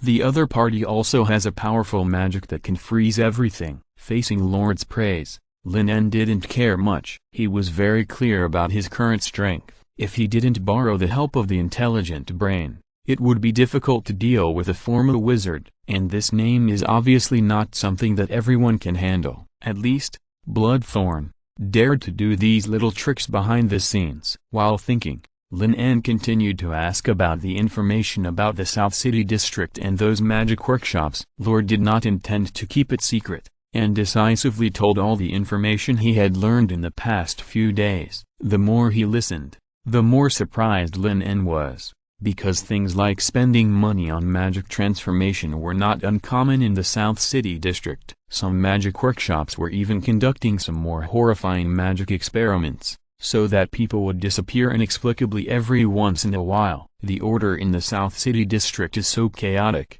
Don't the security team care? Lin En asked, puzzled. For those wizards, as long as there is no chaos in the main city, they don't bother to pay attention to such things. Lord shook his head. To put it bluntly, these people who can't play much role are just tools kept by wizards for magic research. Chapter 86. Every law is a bloody lesson. In the evening, Lin En left the South City district with Lord's earnest farewell. The moment he walked out of the narrow alley, the lively and prosperous central square appeared in front of him. The wide streets were busy with cars and people, a scene of bustling prosperity. A huge airship flew over the city, causing waves of children to laugh and chase. Although Ralph's death caused a great blow to the halflings, life always has to go on. Such a prosperous and peaceful scene formed a sharp contrast with the dilapidated and chaotic South City district. However, Lin En did not have much energy at this time, and he did not have the corresponding ability to care about the poor people who were devastated by magic. He kept thinking about the next action in his mind. It was probably a good choice to start the investigation from the wizard apprentice who tried to steal the airship blueprint. In addition to the airship, Lin En wanted to contact the organization called Bloodthorn. Not only did he want to obtain a copy of the source of magic power from this channel, Lin En also wanted to find out how a wizard apprentice could achieve a class leap, and whether there were other ways to be promoted to a formal wizard. Perhaps the action of entering the South City district had alarmed the enemy, and in the next few days, Lin En did not receive any message from Lord, and there was no news from the security team. Lin En was not surprised by this. Judging from Lord's words and the chaotic situation in the South City district, the so-called security team might be deeply involved with those magic workshops. If he urged again and again, the best result would be that Leia would lead people to find and kill the wizard apprentice and give him an explanation. The possibility of continuing the investigation was very small. Since there was no useful information, Lin En could only temporarily calm down and continue his daily life as a professor. He would go to class to study magic and accumulate the reserves of magic power to the limit. Until the morning of the third day, Lin En took a lot of materials and prepared to do one thing, that is, to apply for teaching funds. Whether it is studying magic or building an intelligence network, almost every aspect requires money. Considering that an airship has already attracted the covetousness of those who are interested, Lin En is not going to come up with more novel things in a short time. If you want to get a large amount of funds in a short time, you can only start with teaching funds. This time he is going to ask for 100 magic gold coins. This amount is a bit too much. But what did Xingzhi say? If you want to open the window, you must first propose to take off the roof. However, Lin En's plan has failed before it even started. Philip looked at the long teaching plan and shook his head with a smile. You are a little late, Professor Lin En. Master Helram is not in the academy these days. What a coincidence. Lin En frowned. Do you remember the psychic apprentice you brought back? Philip asked. White Dove? Lin En certainly didn't forget about it. He went to the medical room to visit the other party once, and he was still sealed in an ice coffin as before. Yes, Master Helram left with this little girl last night. He should have gone to the wizard city, Philip said uncertainly. Lin En nodded first, then hesitated for a while, and asked with a little puzzlement, Professor Philip, I had a doubt before. Master Helram seemed to be very concerned about this matter. Beige was just an ordinary apprentice recruited by Kelu in the Sekis Empire. Logically, he had no relationship with the Great Wizard. Maybe it's because of Yaita, Philip said hesitantly. Yaita? This academy? Lin En paused. He really couldn't think of how Beige's life and death would be related to this academy. No, I'm talking about Master Helram's daughter, Yaita, a child with great magical talent. She looks a bit similar to the halfling girl. It's a pity that she came into contact with magic too early, and her mind was not mature yet. As a result, she died in a magical accident. So this time when she saw this psychic named Beige, she probably felt a little emotional, Philip said with a sigh. In fact, the rule that Yaita Academy has to be enrolled at the age of 12 is also related to this, just to avoid some unnecessary magical accidents. Lin En nodded. No wonder Helram would be so tolerant of a noisy halfling girl who had no magic talent. It turned out that he loved the house and loved the dog. Since the Great Wizard was not there, Lin En had to take back the long teaching list. The approval of hundreds of magic gold coins was not something that these professors could decide. By the way, Professor Philip, I heard that there are many magic workshops in the South City district that use the poor for experiments. Is that true? This does not seem to comply with the regulations of the parliament. Lin En thought of what he saw and heard in the South City district yesterday, and asked tentatively. Just relying on Lao's one-sided words was not enough to convince him. Lin En was more curious about how the Great Wizard Helram, as the actual ruler of this port city, viewed all this. He would not be kept in the dark, right? Even if some of them do not comply with the regulations, so what? Most of the poor who participated in the magic experiment were voluntary, and no one could stop them. Since someone wants to gain the power of magic, they must pay a price. Philip's tone was somewhat indifferent. Elements, shaping, potions, alchemy. The development of magic in each discipline is not easy. For example, the mutual fusion of elements sometimes causes unimaginable damage. The development of each potion also requires a large number of test subjects. Shaping magic requires the dissection and study of the structure of those magical creatures. Even if alchemy makes a mistake in the process of drawing the magic circle, the consequences will be disastrous. Almost every year, wizards die in magic experiments. Even if they are well protected in advance, they cannot prevent all accidents. Of course, more casualties are those apprentice assistants and the poor who participate in the experiments. The past 100 years have been considered good. In fact, every regulation of the Magic Council is a bloody lesson. Lin En was speechless for a while. In this chaotic alien world, it is obvious that wizards cannot be expected to value human life. Professor Lin En, someone is looking for you outside the college. Do you want to allow him in? When the two were chatting, a little head suddenly stretched out from the door, and two little hands pried on the door and asked. Seeing that familiar and lovely face, Lin En smiled and nodded. Lydia, please take him to my room. I'll be there soon. If nothing unexpected happened, it should be the men sent by Lord to notify him. Chapter 87 Noor, I am now so powerful that it is unimaginable. In the afternoon, in a quiet street in the South City district, apprentice Noor tightened his robes, and his dark face was smeared with some mud and dust. He didn't know how to shape magic, so he could only rely on this method to avoid being recognized by others. However, such a crude disguise obviously didn't work much. From the moment he entered the South City district, Noor keenly realized that someone was following him. Covered by his sleeves, Noor observed the scene behind him through the reflection of the bronze mirror in his palm.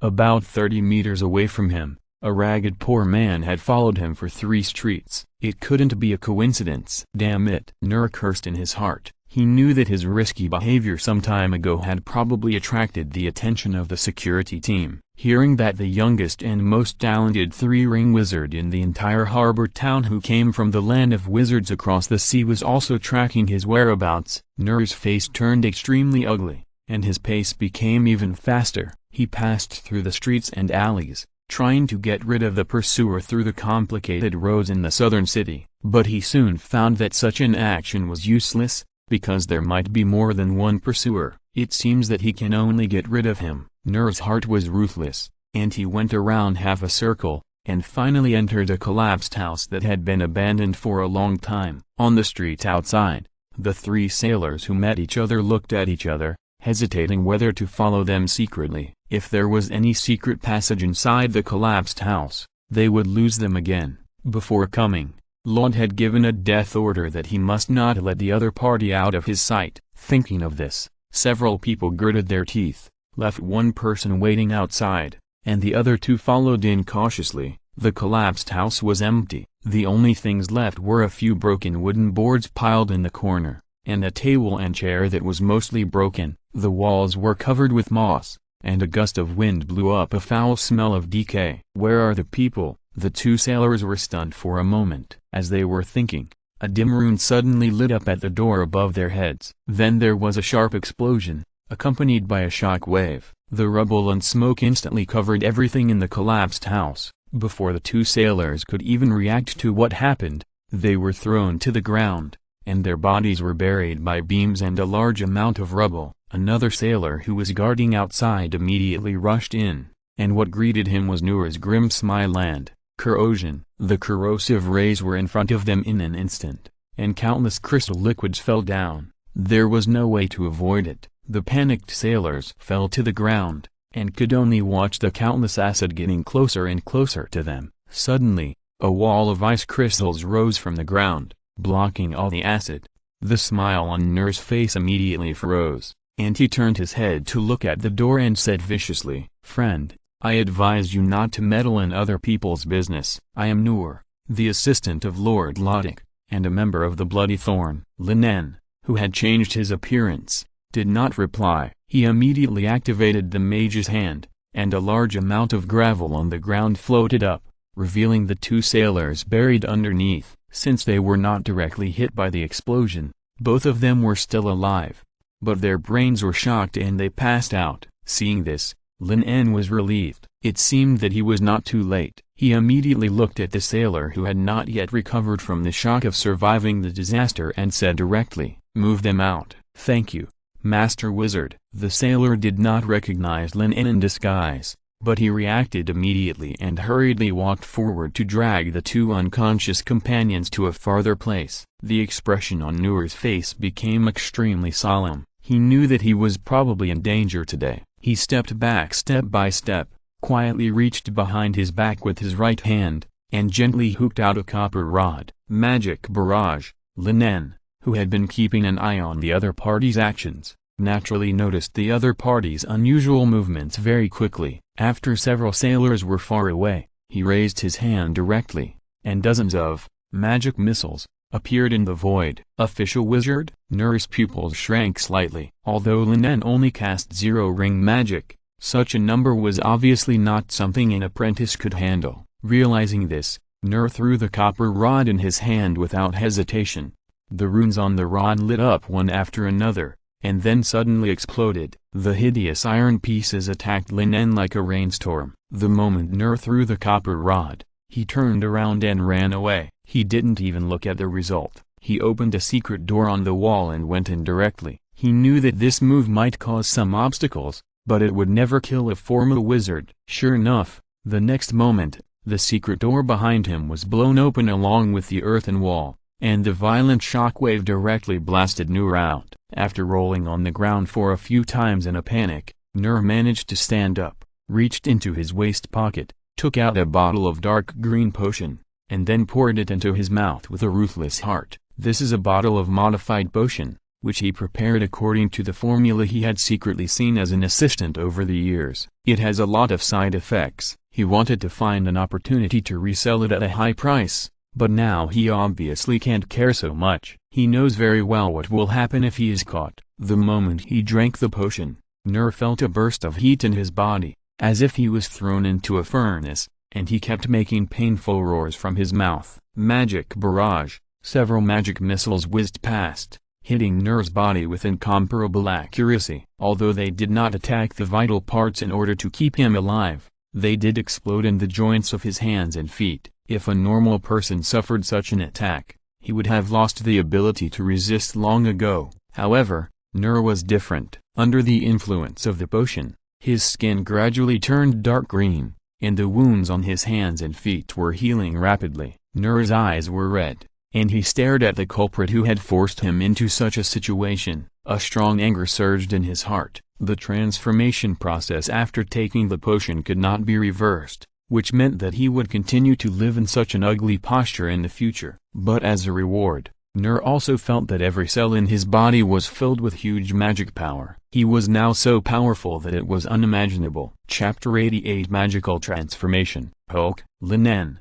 who had just entered, was also frightened by Noor's image, but soon realized that he was overthinking, because the other party looked very bad. His height had expanded to more than 2 meters, his right shoulder was swollen, his chest was heaving violently, and water kept flowing from the corners of his mouth. He looked like a deformed monster. So, was it the result of magic transformation? Lin En immediately thought of the deformed people he had seen in the South City before, the so-called defective products. While thinking, the angry Noor had already rushed over directly, crossing a distance of several meters in 3 or 2 steps. Lin En stretched out his fingers, and a ray of fire appeared at his fingertips, and then quickly expanded into a raging flame, colliding with Noor, who was running wildly.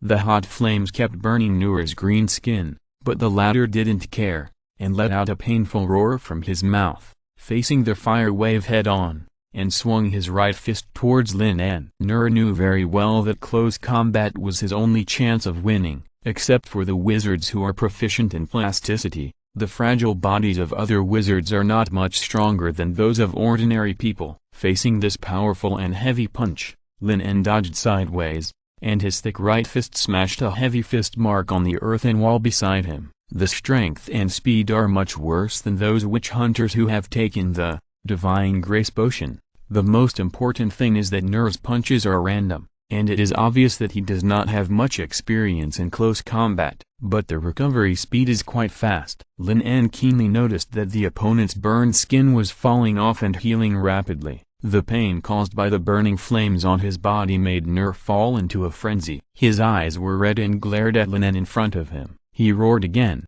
and the whole person rushed forward like an out-of-control tank. Seeing this, Lin En did not use magic, but drew out the long sword from his waist. At such a close distance, it was too dangerous to use white phosphorus fire, and even liquid nitrogen ice field could not kill instantly in a short time. Moreover, he needed to keep a survivor. Seeing that Lin En was actually planning to fight him with a sword, Nur immediately felt that the wizard in front of him might have lost his mind in panic. He had already seen that the other party was not a wizard of the plastic school, otherwise he would have used magic to transform when he was close to him. But what could the other party do when a magician got close to him? Nur showed a smug grin on his face. Perhaps he would be the first apprentice to kill a former wizard in a head-on battle. However, Nur soon discovered that things seemed to be different from what he thought. The other party was not strong and not fast, but he could always avoid the attack by a hair's breadth. However, his body seemed to be sent to the other party's blade on his own initiative. In a moment, deep blood marks had been cut on his green skin. Although these injuries can always heal within a few seconds, Nur's expression became a little uneasy. Nothing is without a price, and the same is true for his healing ability. As a wizard apprentice, the little magic power in his body is being quickly drained away, and it won't be long before he will be completely drained. Thinking of this, Nur's attack became more and more crazy, but this only made the flaws in his attack more and more obvious. On the other side, Lin En also immediately noticed that the opponent's strength, speed and recovery ability were slowly weakening. It's time. Lin En's eyes were focused, and he lowered his head to avoid Nur's sandbag-sized right fist, then turned around and slashed at the dark green calf with a sword, cutting off the tendons of the leg muscles. Nur's huge body instantly lost balance and knelt on the ground. Without waiting for the opponent to react,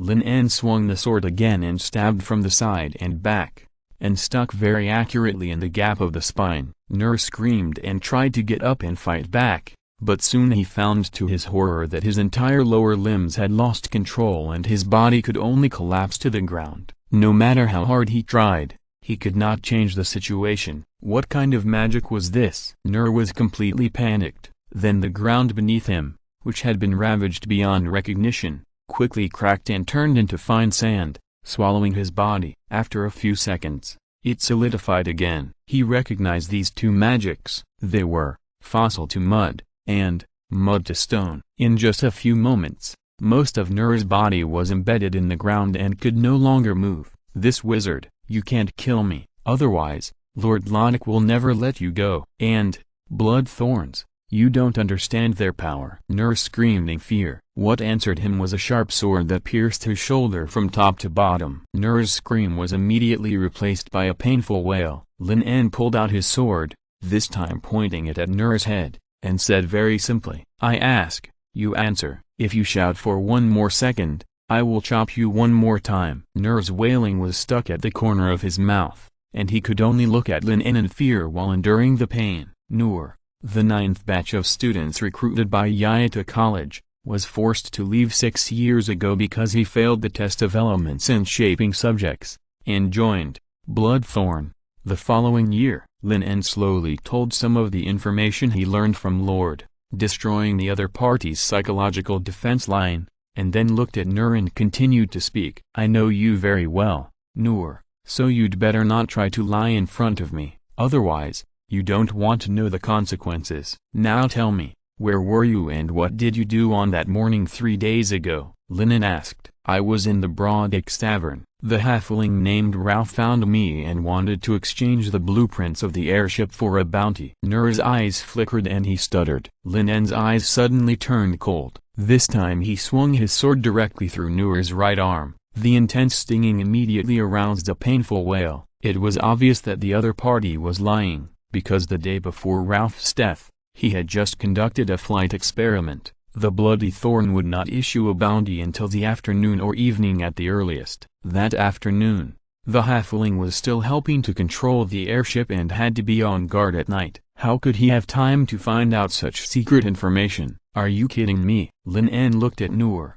who was still a little dishonest, and said playfully, "Do you know, in our place, there used to be a very interesting punishment called lynching, which was to cut off the prisoner's flesh piece by piece with a knife. But don't worry, the executioner's skills are definitely better than you think. They will avoid those major arteries and ensure that the length and thickness of each piece of meat cut off are exactly the same. In order to prevent the executioner from passing out, some salt water is usually poured on the knife. I recommend a fine book, American Comics Dimension Trader. The link is at the end. Book friends who are interested in superhero themes can take a look. If you're listening to this novel on a channel other than Fanfic World, it means they downloaded and uploaded it without effort. We cordially invite you to visit our channel, Mundo Fanfic Novelist. There you'll find the original version of this story and you can explore many other novels of various genres. We are waiting for you to immerse yourself in a world of incredible novels. Chapter 89. I heard that high temperature is very effective in stopping bleeding. Lin En vividly described the punishment called lynching to Noor. Noor was sweating coldly, looking at the sword in the other's hand. It seemed that he would cut him down one by one in the next moment, as he said. After hearing that he would sprinkle salt on the execution knife, Noor shuddered even more. He knew how painful it was to sprinkle salt on the wound. It was really like being unable to live or die. Noor even felt that compared to the wizard in front of him, Lord Lodic, who used the pour to do various magic experiments, had become an extremely kind person. Even the demons in hell could not think of such a punishment. My skills are naturally not as good as those of the executioners. Often, it takes less than 100 cuts to kill people, but fortunately, your recovery ability is very good. I guess it must be very good for practicing, Lin En said with interest, and then touched the pocket of his robe and said with regret, "It's a pity that I seem to have forgotten to bring a bag of salt." Noor's nearly collapsed mind eased a little. At least he could die less painfully. But the next moment he heard the devil speak. "But direct quenching seems to work. I heard that high temperature has a miraculous effect on stopping bleeding." As Lin En said this, he placed his right hand on the sword, and a burst of hot flames gushed out, burning the silver-white sword red. Noor's body was shaking constantly, and at the moment the sword fell, he finally couldn't help shouting, Wait, it's me. I took the initiative to find Ralph." Before he finished speaking, the red-burned sword had already pierced Noor's shoulder and cut off a piece of flesh from it. Noor was going crazy, staring at Lin En with red eyes, and couldn't understand why he was willing to say it, but the other party was still unwilling to let him go. "Too slow, keep talking. I hope your words can be faster than my sword this time." Lin En took back the long sword and continued to quench it to prevent it from cooling down. Facing such a fierce, unscrupulous demon who would cut people into pieces at any time, Noor completely collapsed and tremblingly told the story. The story started 5 days ago. One day, he accidentally heard a few halflings in the Broken Axe Tavern bragging that they were making a very large alchemical machine that could fly into the sky, and it didn't require any magic. For this, not only him, but also the other drinkers in the tavern did not believe it. They just regarded these remarks as bragging by these halflings. After all, when they helped Lydia make various aircraft in the past, they would also boast a lot, but the aircraft fell down without exception. It was not until Lin En conducted a shocking flight experiment in full view of the public that Noor realized that it was all true. So when he learned that a wizard in the Bloody Thorns was willing to spend 500 magic gold coins in exchange for the blueprint of the airship, he immediately became interested and waited patiently near the Broken Axe Tavern every day. He knew that these halflings who were greedy for alcohol would come sooner or later. Noor told everything like a bamboo tube pouring beans. He knew that once he had told all the information, he would have no use value and would eventually die, but it was better than being slowly chopped into a bloody skeleton by a hot sword. "So you targeted Ralph, who was alone, and killed him after the sleep mist failed?" Lin En said with a sneer. Noor's face was full of regret. It was not that he regretted attacking Ralph, but that he regretted that he was not careful enough and did not expect that the Quran wine would affect the coma effect of the withered grass powder. Otherwise, his actions would not have been discovered at all. Lin En did not easily believe the other party's words, but questioned every detail of the action, asking Nur to tell everything he had done in the past few days from beginning to end, and then breaking it down and asking questions one by one. If there was any hesitation or inconsistency, he would chop it with a hot sword. The sword cut the flesh, and the blood was condensed by hundreds of degrees of high temperature before it flowed out. Experiencing such a sour and refreshing feeling, no matter how smart a person is, he can't make up a perfect lie in this situation. When Lin En asked clearly, Nur had been stabbed for a full 17 times. The whole person looked a little confused. He had reached the point of knowing everything and saying everything. Sometimes, in order to avoid being stabbed, he even learned to answer quickly. Looking at Nur's face full of snot and tears, and his mental state on the verge of collapse, Lin En was also quite helpless. Wouldn't it be enough to tell the truth from the beginning?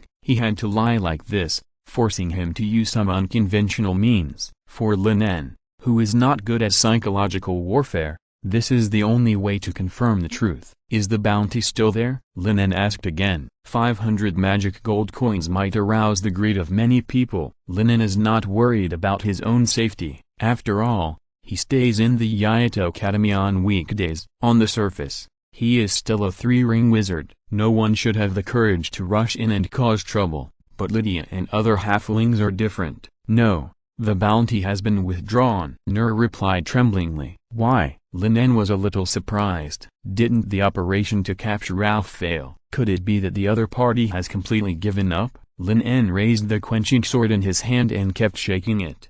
The hot sword body made Nur's heart, which had been hanging, rise to his throat again. I don't know. I just heard. I heard that Lord Ladakh has obtained some construction drawings of the airship from other places. Nur hurriedly responded, fearing that if he was a step slower, another sword would come. Because of this, he was not treated as waste by Lord Ladakh because of this failed operation. Lin En's brows frowned immediately. Are you sure? In addition to Ralph, the only halflings who really saw the blueprints were Darren and Lydia. If it was not necessary, Lin En was unwilling to doubt them. Of course, Lin En also knew that sometimes betrayal only depended on whether the price was high enough. 500 magic gold coins was not a small amount. This was why he deliberately used the account book to test those halflings before, probably.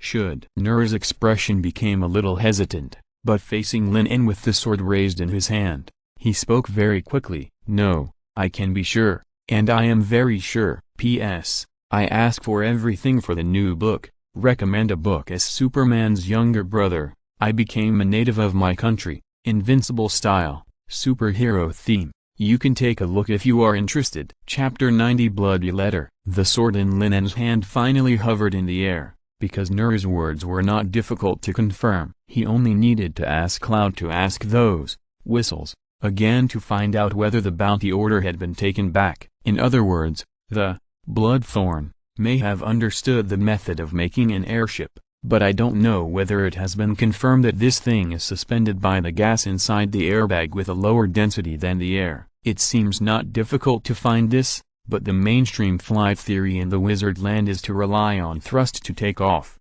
or to use shaping magic to imitate bird flight. Although the wizards of the elemental school have long discovered the existence of these elements, the buoyancy of gases such as hydrogen, helium, neon, and ammonia is very weak when calculated individually. For example, if you want to lift a person up, you must maintain a hydrogen mass of more than 60 cubic meters around your body at all times, and the magic power consumed is incalculable. It is estimated that no wizard would consider flying in this way. It is precisely because of this that after the flight experiment a few days ago, there were even rumors that he installed some kind of alchemical instrument under the cabin of the airship to provide lift continuously.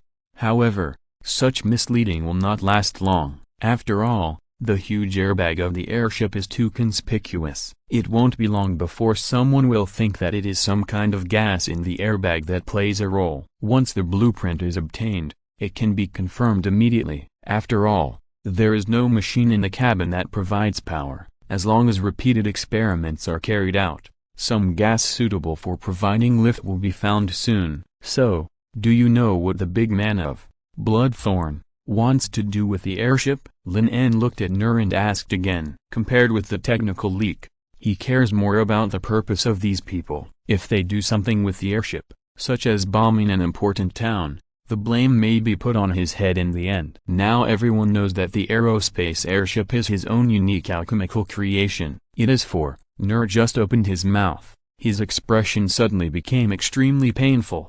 His mouth opened wide, but it seemed that someone was strangling his throat, and then he madly hit his head against the ground. Bang bang bang, with a series of loud noises. Nur's forehead, which was originally quite hard, immediately became red and swollen, and blood gushed out of it, but he seemed to be unaware of it. Facing Nur, who suddenly went crazy, Lin En was also startled. He reached out and pressed down the other's head that kept hitting the ground, but the next moment he realized that the other had stopped moving. Lin En lifted Nur's cheek. The other's forehead was full of blood, his eyes were wide open, and his expression was hideous. After checking his breath and carotid artery, he was shocked to find that the other was actually dead. Looking at Nur, who suddenly went crazy and died in front of him, Lin En couldn't help but feel a chill behind him. He looked around very quickly but couldn't see any human figures, and he hadn't noticed any movement before. Fossil to mud, Lin En raised his hand and cast a spell to get Nur's half-body trapped in the ground out. His right hand tightly grasped the long sword,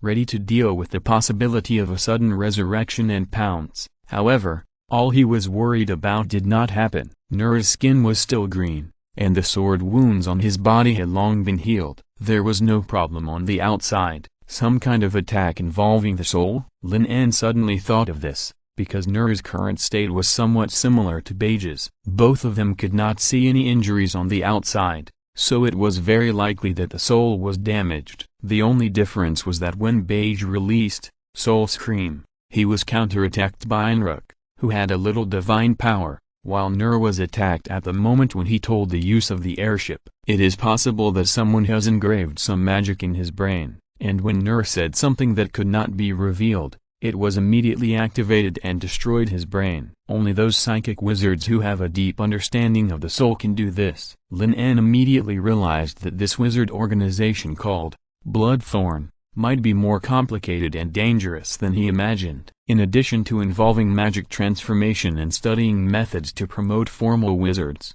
they may also be specializing in psychic magic that is banned by the entire wizard land. What made Lin En even more uneasy was that when Nur was questioned by him before, he had revealed a lot of information about the personnel of Bloodthorn, but failed to trigger this mechanism. It happened that when he was talking about the airship, just as he was thinking, a chaotic sound of footsteps suddenly came over. Lin En turned his head and looked over. A ball of fire had already ignited in the palm of his hand, but it soon went out again. The people who came were Loud and several trusted subordinates. Lord Lin En, Loud looked at the strange wizard in front of him and asked uncertainly, "It's me." Lin En nodded, and did not mean to hide it. Loud was relieved. He was not surprised by Lin En's slightly unfamiliar appearance now. As early as in the harbor town, he saw that Lin En was a wizard proficient in plasticity, and was also tricked by the other party's disguised lab-ul, so naturally he had a deep memory. Is this Nur? Why is it a little different from the intelligence? Loud soon noticed the green corpse next to Lin En. Since the magic power in his body had been completely consumed, Nur's 2-meter-tall sturdy figure had long since shrunk back, but his skin was still green, and his identity could only be vaguely seen from the outline of his face. Could it be that this was some kind of tormenting magic? It's the effect of a transformation potion, which should be related to the defective product you mentioned before. Lin En interrupted Loud's fantasy, used ice magic to freeze Nur, and then spoke. Find a few more people to take him back. Remember to be more secretive and don't let others see him. Lin En was still very interested in this so-called defective product. Of course, this didn't mean that he also wanted to become a Hulk, but he planned to study how the transformation potion could greatly increase a person's physical fitness in a very short time and have the ability to heal injuries. Since there are wizards who call this kind of people defective products, there must be perfect works. After letting Loud and others hide Nur, it was already close to lunchtime in the afternoon. Lin En didn't rush to do research, but went straight back to the dormitory in Yayata Harbor. After entering the room, Lin En's steps suddenly stopped and he became extremely alert. A bright red sealed envelope was leaning against the shelf of the desk, and this thing didn't exist before he left. Chapter 91, Gathering of the Faceless. During this time, has anyone entered his room? It is also possible that the goblins were manipulated by magic to place this thing on his desk. Lin En immediately realized this, and then the bright red envelope seemed to sense something and trembled slightly. Ice curtain. Lin En raised his hand without hesitation to cast a spell, and a solid wall of ice crystals blocked in front of him. His right hand was on the door handle, ready to open the door and run away at any time. Under Lin En's vigilant eyes, the bright red envelope opened automatically and floated in the air. The golden magic words inside were very conspicuous. Dear Mr. Carl, in view of your outstanding performance in Yayata Harbor, we sincerely invite you to become a member of the Faceless. The Faceless is committed to exploring the mysteries of magic. There are no rules and no identity barriers here. All members will exchange knowledge as equals and jointly explore the truth of the world. The next meeting will be held 4 days later at 11 o'clock in the evening. We look forward to your presence. Lin En's eyes swept across the long paper, and finally condensed on the 2 words, Carl. At the beginning of the envelope, his identity was exposed. This thought came to Lin En's mind. Carl was the name of the body he occupied. He had not heard this name for a long time since he arrived in the harbor town, although the red letter in front of him looked like an invitation letter, and the content and address were also very polite. It was obvious that the visitor was not friendly and had a threatening meaning from the direct mention of his identity. Now only Johnny knew his identity for sure. No, White Dove and the ignorant Kelu were also half. Lin En's first suspect was naturally Johnny. After entering the harbor town, the identity and status he obtained did not match that of his original body Carl, and the other party might have some doubts in his heart. It was just that his identity was exposed, which was of no benefit to Johnny, because it meant that the responsibility for the interruption of the route would be mentioned again. Compared with his officially certified identity, the words of an apprentice did not have much credibility. The second is beige. Although the child is now half dead, some powerful psychic wizards may be able to search for some key information from her mind. Halrim has taken Beige's frozen body to find a great wizard who is proficient in psychic magic. Maybe this is related.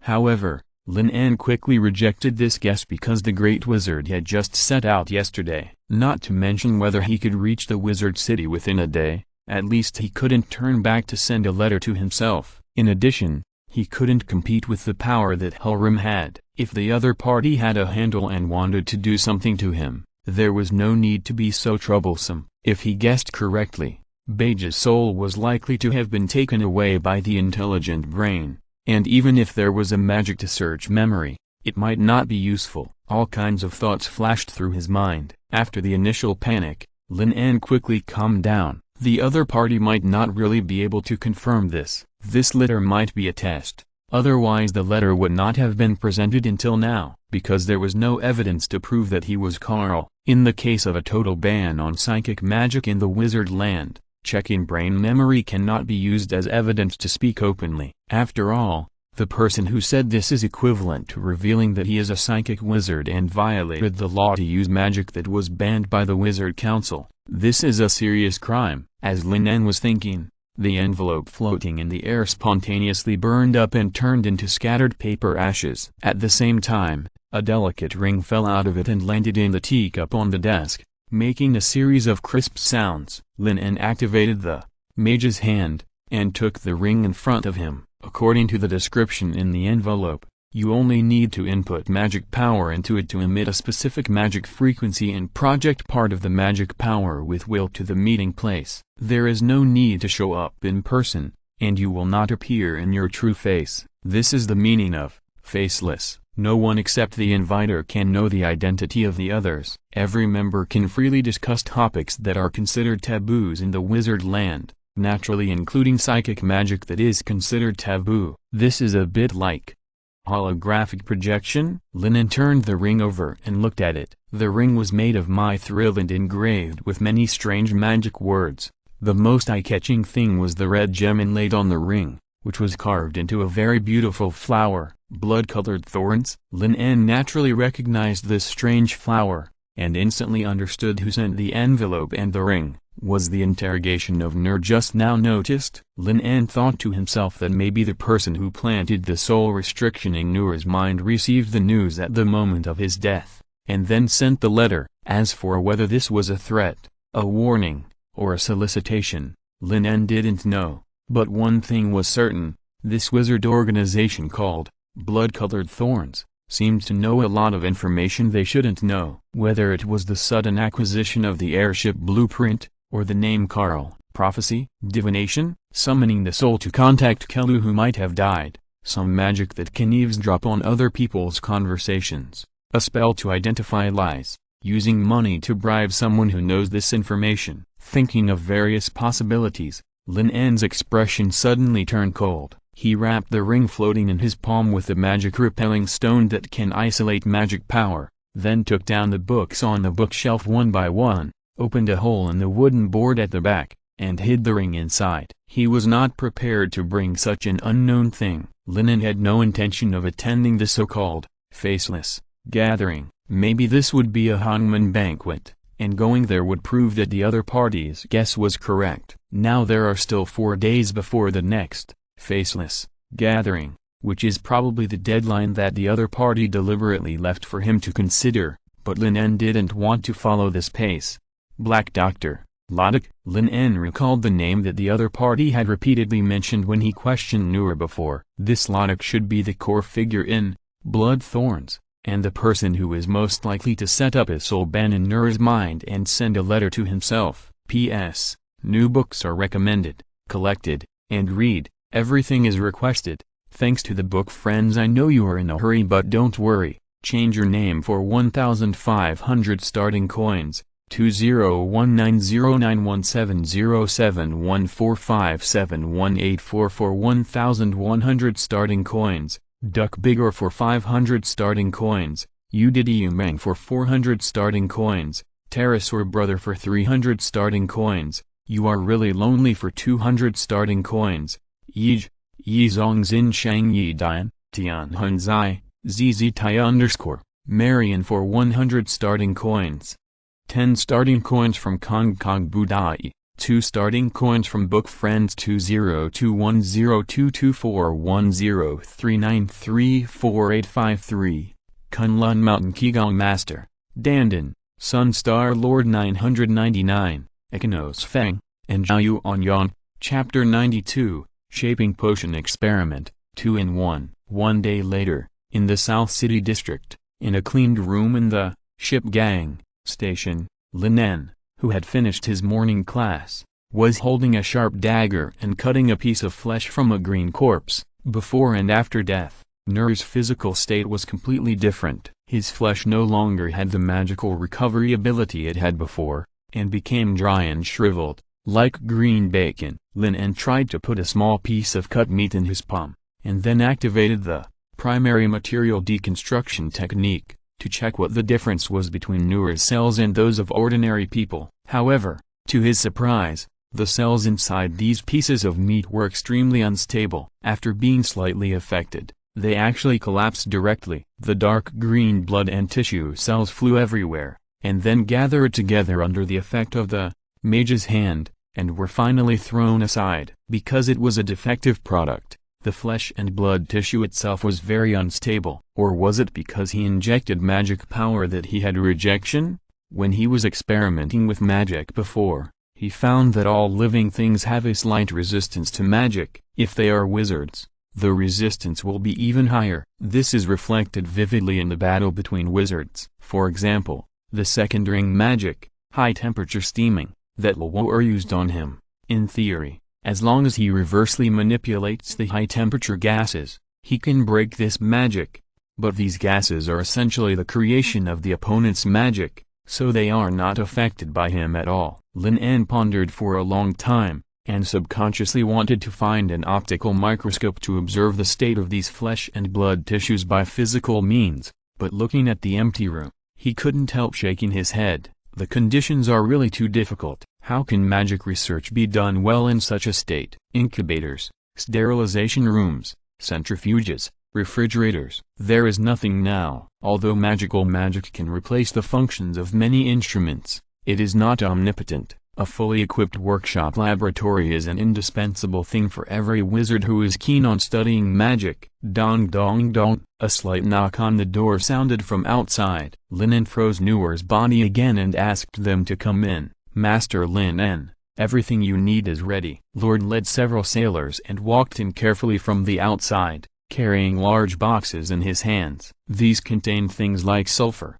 saltpeter, and glycerin. Of course, Lin En did not plan to get any black gunpowder this time, but only prepared some things for self-defense. Although he planned to cause trouble for Black Dr. Ladek, he did not rush in to arrest him directly. From the little information revealed by Nuer, Bloodthorn is an extremely large organization, with at least several three-ring wizards, more than 10 former wizards, and hundreds of wizard apprentices. For Lin En, who has a shallow foundation, it is almost impossible to compete with it head-on. Although his combat power is not weak after developing wide phosphorus fire and liquid nitrogen ice field, Lin En knows very well that any former wizard will not be an easy character to deal with. If the difficulty of dealing with a bishop like Nruk who is proficient in divine arts lies in their ability to borrow power from the gods, then the strength of wizards lies in their various strange magic and alchemical props. Lin En can imagine how many ways those three-ring wizards who have no hope of being promoted to great wizards and are not short of money will have to save their lives. At least for him,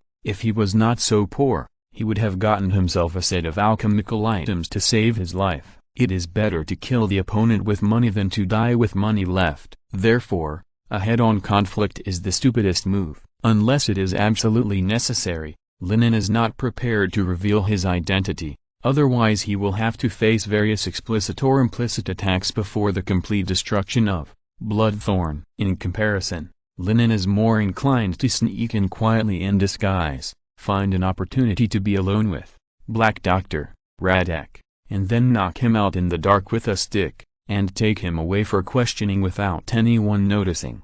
However, such a smooth scene may only exist in fantasy. In order to face possible conflicts, it is naturally necessary to make some preparations. The hellfire that was rumored to be used to destroy the harbor town, or the liquid nitrogen ice field, that was exposed in the battle with Roll, cannot be used at will, otherwise it is easy for people to associate it with their identity, unless it is confirmed that they can kill everyone they see. In the case of disguise, the only things that can be used are some basic magic, and swordsmanship that has become extremely powerful based on brain analysis. This is obviously not enough to deal with some extreme situations. In view of this, Lin En is ready to improve in new magic as a trump card, and this time, the choice is corrosion. This thing is a very magical magic, so magical that if 10 wizards use corrosion at the same time, the damage caused may be different,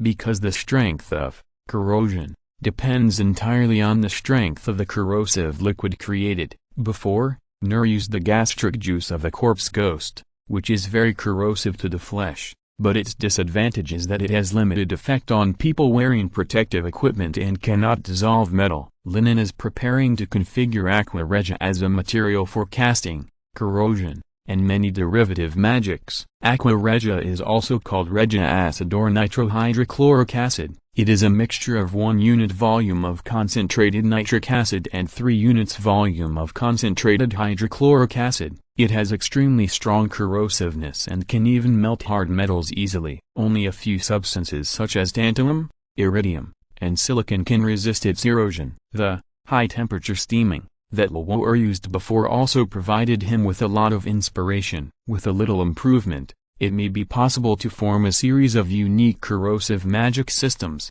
which are completely different from the previous fighting style and are enough to deal with general situations. In addition, Lin En also plans to make another more dangerous thing to ensure that he can get away when facing a siege. Has Ladak not come out of his mansion today? Lin En checked the raw materials in several large boxes and asked. No, we have been following him for a whole day. and that Ladakh seems to seldom go out." Loud responded nervously. Lin En was not surprised by this. "Then what about the person I want you to find? Do you have a target?" "Lord Lin En, I have found him." Loud handed over the information quickly. Timmins, 29 years old, was expelled from the academy last year because of a vicious conflict that almost killed a student. It is not certain whether he is a member of the Bloody Thorns, but he goes to the mansion of the Black Dr. Ladakh every night, so he should be one of his apprentices. "I heard that several homeless people who disappeared inexplicably in the South City district are related to him," Loud added hesitantly. Lin En nodded. He wanted to meet Ladakh and get some information by the way. Naturally,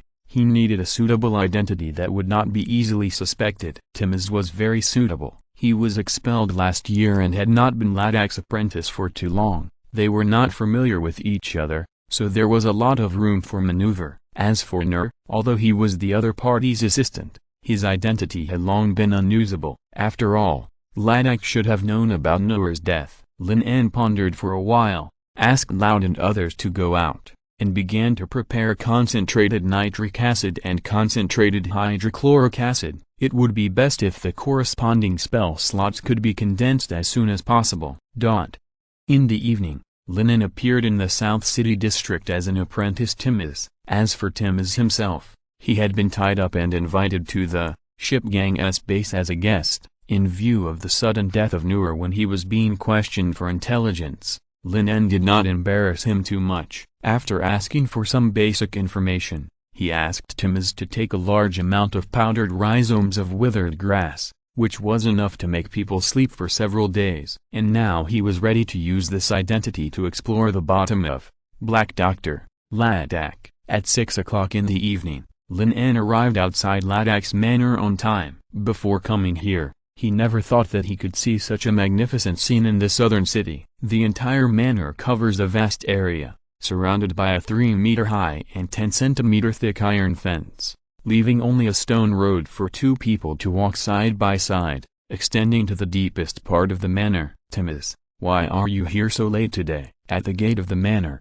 more than a dozen apprentices were already waiting there. After seeing Lin En, a witch in her 30s with black hair couldn't help but frown. "Lord Ladakh is not a good-tempered person. Last time, an apprentice who messed up the experiment was taken away, and no one saw him again. I had an emergency today, and I accidentally delayed some time on the way." Lin En showed a slightly fearful expression at the right time. "I hope you can delay a little more time next time." A gloomy voice sounded beside him, and the wizard who spoke had a slightly sarcastic smile on his face. Lin En frowned slightly, but did not say anything. Instead, the witch who spoke before said dissatisfiedly, "Bach, what do you mean by this? You know it very well, don't you, Patty? One less person means one less opponent." "I am not as hypocritical as you," the wizard named Bach sneered. Everyone present fell into silence at the same time. Every year, Lord Ladakh would select an apprentice with the best performance and give him the opportunity to be promoted. The person with the greatest chance this year was originally Ladakh's new assistant Nur, but this guy messed up a very important thing and has completely disappeared these days. Many people speculated that Nur might have become Lord Ladakh's new experimental material. The silence on the field did not last too long. The next moment, the door of the manor was opened, and a strong man with a height of 2 meters walked out. "Lord Coleman." The wizard apprentices greeted him very respectfully. "Come in with me." Coleman looked at the respectful apprentices with a little contempt. Once upon a time, he was a material lying in the laboratory and being dissected and studied by these people, but now he has become a powerful magician.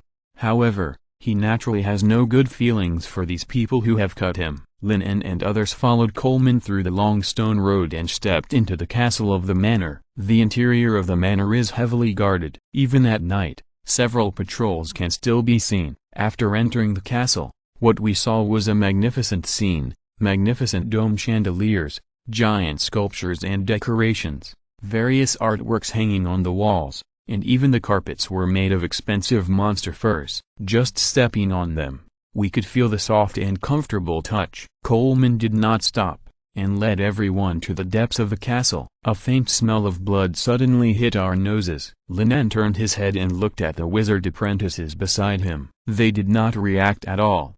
Obviously they were used to it. After entering the basement, Coleman began to arrange today's tasks for each apprentice, and then looked at Lin En and the others and said, "Bach, Patty and Timmins, you will be in charge of laboratory number 7 later." Hearing this, the other apprentices breathed a sigh of relief, and some of them showed a gloating expression on their faces. Since Bach and others took on this dangerous task, they could be relatively relaxed. Lord Coleman, Burke panicked and wanted to beg for mercy. The people imprisoned in Lab Number 7 were defective products that had lost their minds, and the goal of the experiment was to try the rejection reaction between different shaping potions. The danger can be imagined. But under Coleman's cold gaze, Burke was forced to swallow the words that were about to come out of his mouth. The experiment arranged by Lord Radak must be completed by someone, otherwise you can ask who is willing to replace you, Coleman said playfully. Burke's face turned pale. He certainly knew that no one here would be kind enough to take the initiative to undertake a dangerous task. In the end,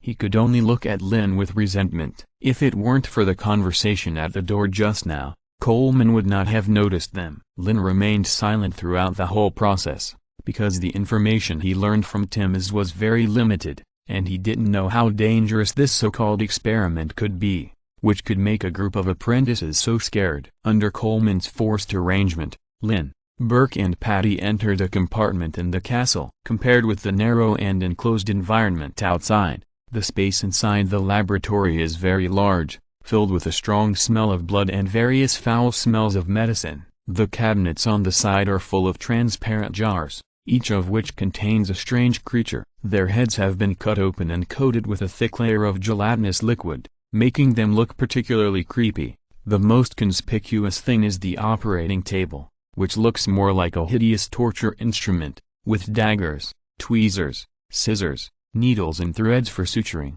and several rusty chains for restraining hands and feet. After Bach and Patty entered the door, they kept staring at the several sealed iron coffins in the corner. After hesitating for a long time, Bach gritted his teeth and stepped forward to open the iron coffin. P.S. 2 chapters are posted together today. Chapter 93 Magic Laboratory Number 7. As the iron coffin lid slowly slid open, a pungent smell rushed towards him, and inside was a man with a strange figure. He lay naked in it. His skin was shriveled and black, his lips were pale and cracked, and his arms were deformed and bent, as if they were broken by something. His body was covered with various scars, but he was not dead. He closed his eyes and breathed steadily, and his chest rose and fell weakly, as if he was sleeping. "Come and help. He won't wake up in a short time." Bach pinched his nose and said disgustedly. Lin was not afraid. He pulled his sleeves and attached a layer of water film on his palms. He helped Bach move the experimental product to the stage,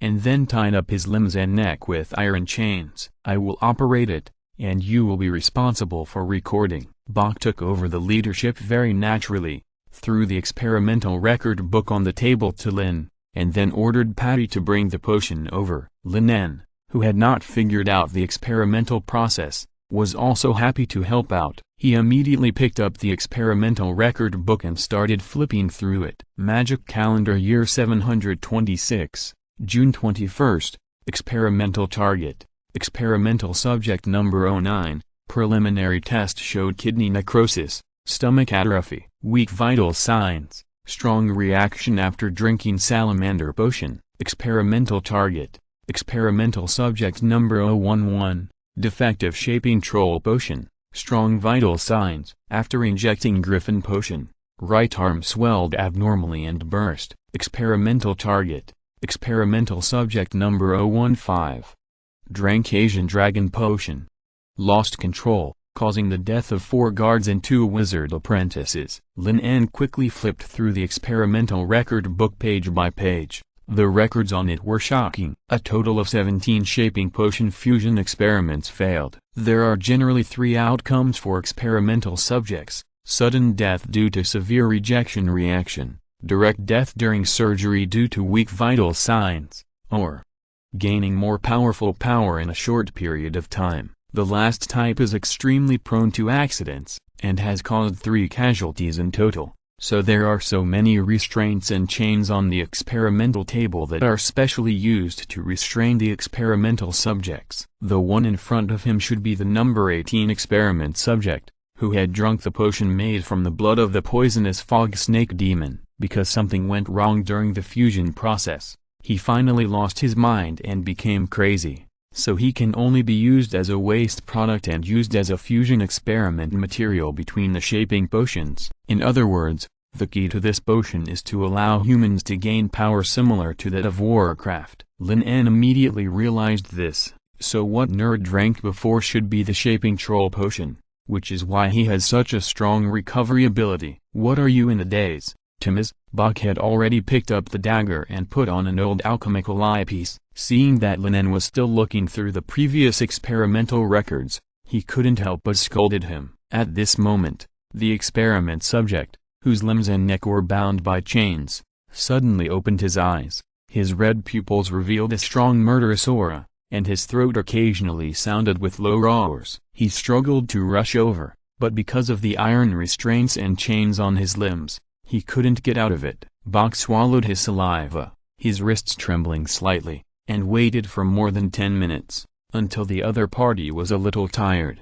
Then he gritted his teeth and used the candle beside him to disinfect the dagger and cut open the chest of the number 18 experiment subject. At the same time, a golden bracelet on his left hand lit up slightly, and the wound that was constantly bleeding quickly clotted. The heart's blood supply function is normal. The degree of cell magic infection is about 70%, which is higher than before. The liver and kidneys are abnormal, and there is obvious swelling. Is there poison gas inside? It may be the influence of the poisonous fog snake demon potion. Bok's face was full of tension, but he still had basic qualities. He barely ignored the continuous struggle of the experimental subject and used the alchemical eyepiece to observe the state of the experimental subject. Lin En also put on a special single-sided alchemical eyepiece and found that this thing is very similar to a microscope, but the magnification is very low, only about 70 times, and the general structure of some cells can barely be seen. After adapting to it,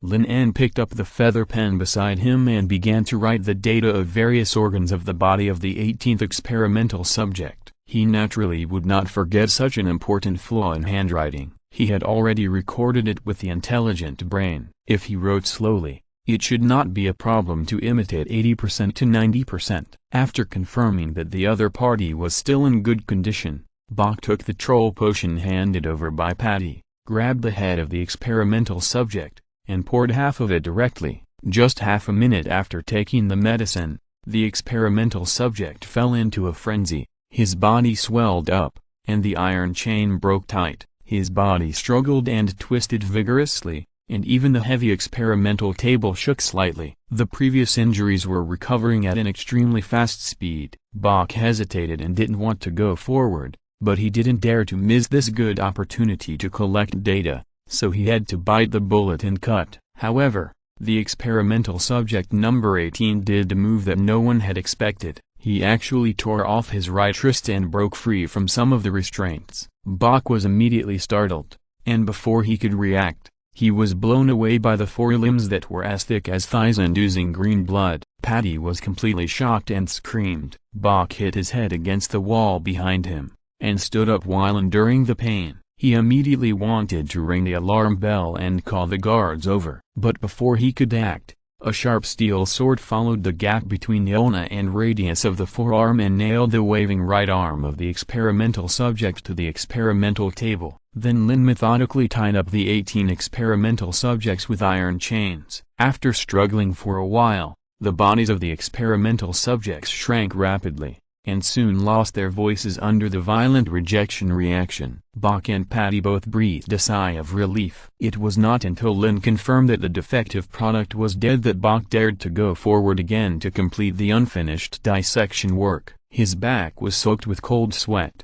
Just like Noor, after the death of the experimental subject, the flesh and blood in the body became shriveled and lifeless, like foam that would break if pinched, and the organs of the body were also rapidly failing. Lin recorded the details he observed one by one, and then threw the dead experiment subject back into the iron coffin with Bach and Patty. Bach looked at the remaining iron coffins, and couldn't help feeling a little scared. He looked at the two and said, "Take turns." "It's your turn this time, Patty." "Timmins." The witch shook her head frantically, not daring to get close at all. "Then I'll do it." Lin went forward alone and opened the second coffin. He had watched it for a while before, and he remembered the process, so there shouldn't be any mistakes. Chapter 94, The Rioting Experimental Subjects. With Lin taking the lead, Bach and Patty also tried their best to suppress the fear in their hearts. They quickly moved the second test subject to the experimental table and increased the number of iron chains. Lin looked at the instruments at hand with disdain. There was not even a decent scalpel, so she could only choose a sharp knife to sterilize it with flame, which Patty took over Lin's work. When she saw the overall plan in the record book, her expression was a little surprised. These records were very clear and concise. After the test subject took the potion, the changes in each organ of the body in each time period were recorded in great detail, and it could be accurate to the second. But Timmins should not have had time to look at the magic hourglass just now. Could this be random data? Patty was hesitating, and Lin had already picked up the sharp knife to dissect. Bach was in charge of stopping the bleeding and helping out, but he was a little worried that Lin En would mess things up. It was not an easy task to dissect a living defective product. These crazy and irrational monsters not only brought psychological pressure, but also made it very difficult to dissect. However, Lin En's knife was more stable than he thought. The experimental subject that was screaming in front of him seemed to not exist at all. Facing these monsters, was he really not afraid? Bach was puzzled. What made him even more upset was that since Lin En took over, no accidents had occurred. The dissection process was very smooth. After taking the potion, the experimental subject died directly before it even survived the initial fusion stage. The riot of the first experimental subject seemed to be just an accident, which made Bach somewhat indignant. He should have let the other party take over from the beginning. Lin En didn't know what Bach was thinking, and he didn't have time to care. He had devoted himself to the experiment and didn't even implement the so-called rotation system in the middle. He directly took over the dissection of the remaining experimental subjects. Facing these experimental subjects who had long lost their minds and were transformed into monsters, Lin En did not have much mercy. It was the right thing to send them to the west as soon as possible. When the fourth experimental subject fell on the experimental table due to rejection,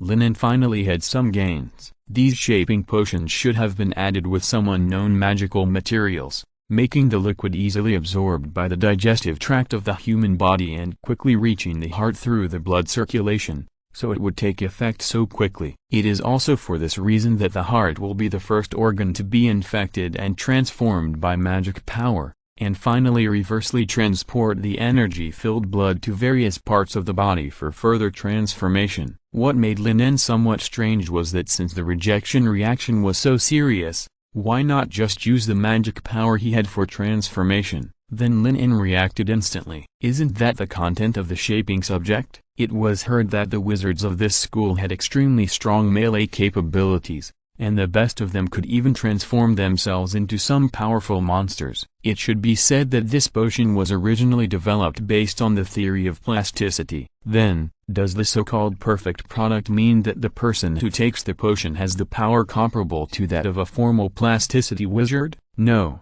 After all, it is an external force, so there should be some difference. Lin En thought to himself, and soon dissected the fifth experimental subject. This one looked only 15 or 16 years old, and his body was far less strong than the previous experimental subjects. Instead, he looked a little thin. What surprised him the most was that the degree of magic power in this experimental subject was very low, only about 30%. Experimental subject number 22, have you drunk the fire lizard potion before? Unfortunately, it didn't have much effect, so it became a waste. Lin En took the experimental log and looked at it. After a moment of silence, he suddenly said to Patty, "Patty, bring me a bottle of fire lion potion." "Timmins, what are you going to do?" Bach asked with a frown. "We have made some discoveries and are going to change to another potion for experiment," Lin En explained casually. In the previous experiments, They used the troll potion, because a certain apprentice had discovered that trolls have a strong ability to recover, and the transformed magic cells are very active. Moreover, they focus on strengthening the body. Relatively speaking, the conflict with other potions is not that strong. In theory, it is most likely to merge with other transformed potions, but Lin En doesn't think so. It is precisely because the transformed products of the troll potion are very active that it may aggravate the magic rejection reaction. The state of Noor, who only took this kind of potion after his death, is enough to prove this. Bok was very dissatisfied with Lin En's risky move. If something goes wrong, wouldn't the three of them be in trouble? Lin En naturally ignored Bok's opinion. He didn't come here to do research, but to attract the attention of Black Doctor Ladak. If he came here step by step, it would take a long time. Under someone's repeated urging, Patty hesitated for a while and took the Fire Lion potion as he said. Lin En took it and drank the whole bottle directly, which made Bok shudder with fear. Under such violent drug injection,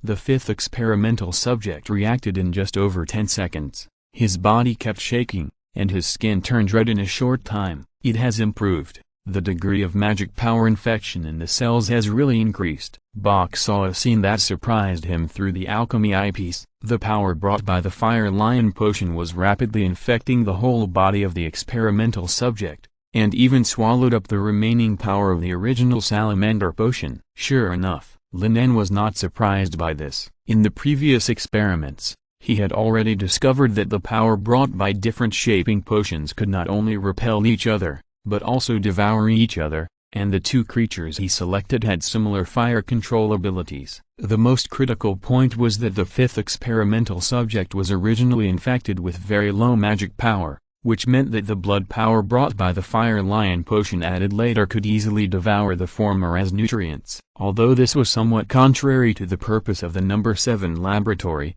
to try to fuse different types of shaping potions to create a magician with two different witchcraft talents, it was possible to create a magician who could perfectly fuse the Fire Lion potion. Bok also saw this, and in his horrified expression, the test subject suddenly ignited with hot flames, burning the iron chains that bound his body red, and finally the expanded body actually broke the red-hot iron chains directly. Chapter 95. Defective products must be aware of their defectiveness. Due to the power of the flames, several people had already retreated to the side, and Patty screamed, "Magic transformation! This is magic transformation!" The boy, who was originally a little thin, has now completely turned into a monster. His head is similar to that of a lion, his back is covered with bone spurs, his limbs are like animal claws, his skin is dark red, and his eyes are flashing red light. The only chain that bound his body is the one that bound his right leg. "It's all your fault,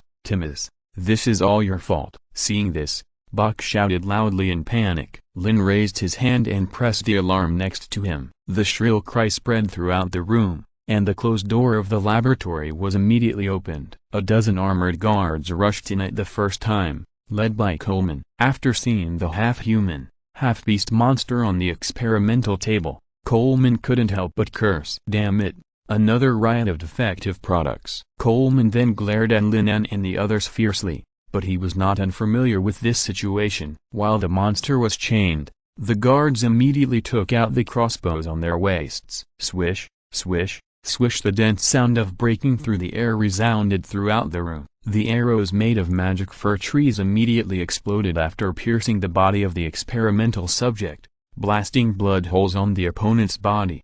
However, such an attack did not have much effect. Instead, it made it struggle more frantically. The chain binding its right leg broke instantly, and this half-beast, half-human monster directly dragged the heavy laboratory table and smashed it towards everyone.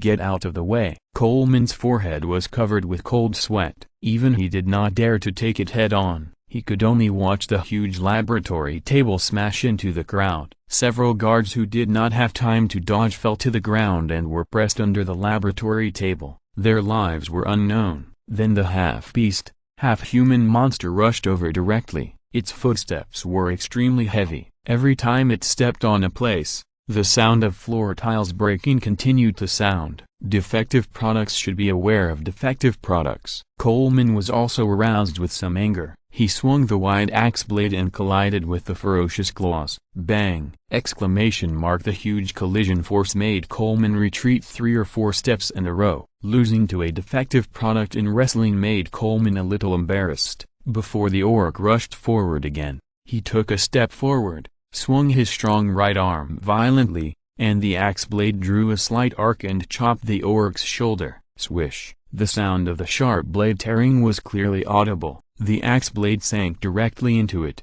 and scarlet blood spurted out and sprinkled on Coleman's face. However, just when he wanted to turn around and pull out the axe blade, he found that the axe blade was stuck by muscles and bones. The half-orc showed a painful expression on his face, but his left claw tightly grasped Coleman's body. Then a burst of hot flames suddenly jumped from his body and burned towards Coleman. Innate witchcraft. How is this possible? Coleman's face was full of horror. Innate witchcraft is something that only magicians like him who can perfectly integrate a bloodline can master. But no matter how surprised he was, he couldn't change the status quo. The scorching heat soon rolled over. Damn it, damn it, Coleman cursed, hurriedly released the axe blade in his right hand, kicked the half-orc, and then the recoil force barely avoided the invasion of the flames. However, without a handy weapon, and needing to guard against the flames that came out from time to time, Coleman instantly fell into a disadvantage. Not far away,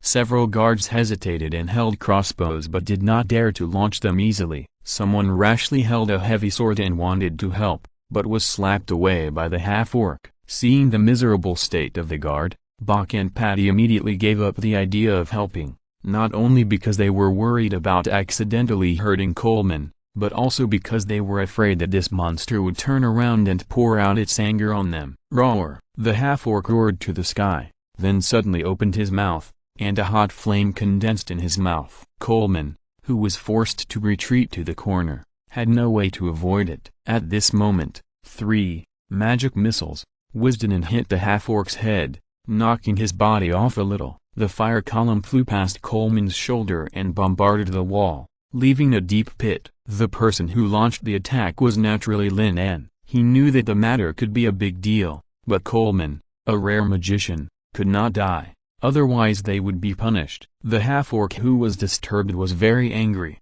and immediately turned his eyes to Lin En, but before he could move, he felt the ground under him soften and his body sank immediately. Coleman, who had brushed shoulders with the god of death, was also aroused to a certain degree of ferocity. He rushed forward from the flank with a dagger in hand.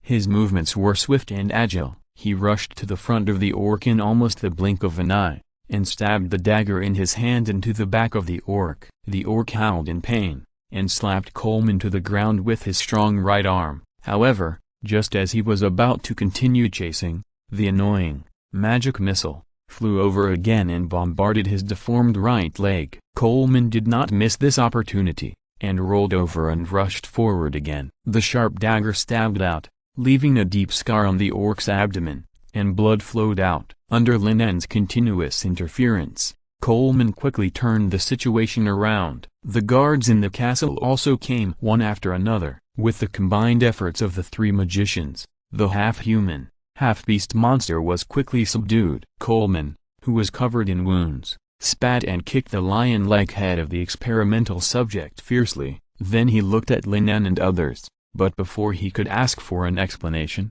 a gloomy voice sounded. "Who can tell me what is going on?" As the voice fell, a wizard in a black robe and with a thin face walked in from the door with a group of apprentices. His eye sockets were sunken and his skin was shriveled like a skeleton. The other party was clearly standing there, but there was no fluctuation of breath. His pupils were filled with dead silence, which was daunting. Seeing his appearance, Coleman's body trembled slightly, and he seemed very scared. Lord Radak, including Coleman, everyone on the field bowed their heads respectfully and greeted him. The visitor was the master of this castle, Radak Blackstone. If you're listening to this novel on a channel other than Fanfic World, it means they downloaded and uploaded it without effort. We cordially invite you to visit our channel, Mundo Fanfic Novelist. There you'll find the original version of this story and you can explore many other novels of various genres. We are waiting for you to immerse yourself in a world of incredible novels. Chapter 96. Let's do it. Let me see what you are capable of. Radak scanned the mess in the laboratory, then looked at Coleman, who was covered in wounds, and several guards who died tragically, and finally stopped at the half-orc who was lying on the ground, not knowing whether he was dead or alive. It was Timmins. It was all Timmins who did it. Bach rolled and crawled to Radak, shouting and yelling, fearing that the other party would hold him responsible. Radak ignored Bach's shouting, but walked straight to the half-human, half-beast monster, reached out and grabbed its head, and looked at it carefully. After about a minute, he asked coldly, "Who is Timmins?" Lin immediately stood up. "I am Timmins, reporting to Lord Radak." As Bach said, "This experiment was conducted by me." Seeing Lin's active admission, Bach and Patty were relieved. What they were most worried about was that the other party would force the responsibility on themselves. Bach even revealed that Lin had used the Fire Lion potion on his own initiative. All the apprentices present looked at Lin En with pity. Changing the experimental process without permission and causing such a big chaos was a serious crime. However,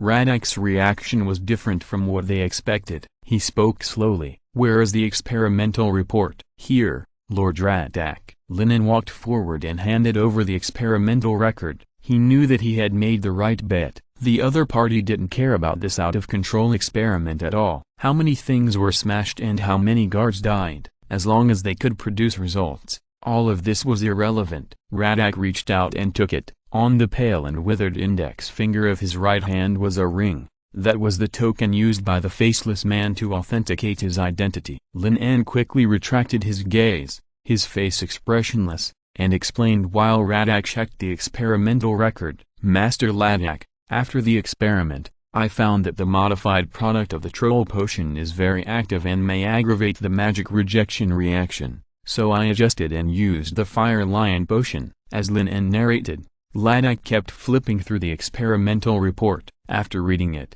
he looked at the apprentices present and spoke again. "Who proposed to use the troll potion for the experiment before?" "Yes, it was me, Master Radak." A short and fat apprentice in his 40s walked out tremblingly. "In other words, because of your mistake, a whole 17 precious experimental products were wasted." Radak's tone was very indifferent. The short and fat apprentice suddenly turned pale and trembled all over. He had already guessed what kind of punishment he was about to suffer, and then he seemed to have lost his mind and rushed forward to escape directly from the wide-open window. However, Coleman's reaction was faster. The injuries on his body did not affect his movements at all. He rushed over like lightning, grabbed his collar, and then pulled him back fiercely, pressed him against the wall, and punched him. Bang! The dull collision and screams sounded one after another, accompanied by the crisp sound of broken bones.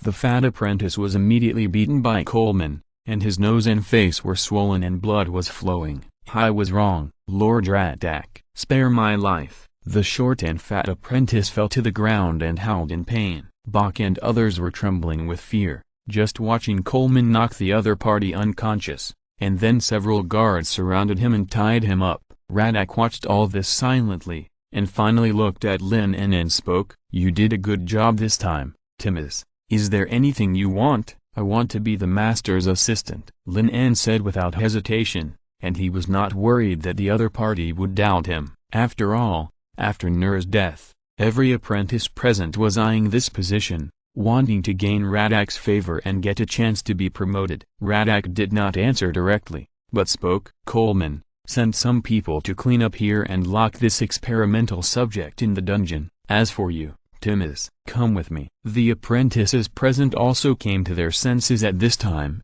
and soon realized that the riot of the experimental subject just now was not just an experimental accident. Looking at Lin En, their faces were full of envy and jealousy. Bach was even more dumbfounded. In order to get rid of the crime just now, he completely took himself out. Now he can only watch Lin En alone being favored. He is so regretful. Under the gazes of all kinds of people, Lin En followed Radak to the deeper part of the castle, and finally stopped in front of a high wall in the basement. Radak raised the scepter in his hand and gently touched the wall. A wave of ripples spread, and a door suddenly appeared on the originally empty wall. Then the closed door opened automatically, and inside was a huge secret room, which was more spacious than the front hall of the castle. All kinds of decorations were extremely simple and exuded a sense of vicissitudes of age. In the center was a giant statue, which was 2 meters tall, silver gray, and the carvings were exquisite and complicated,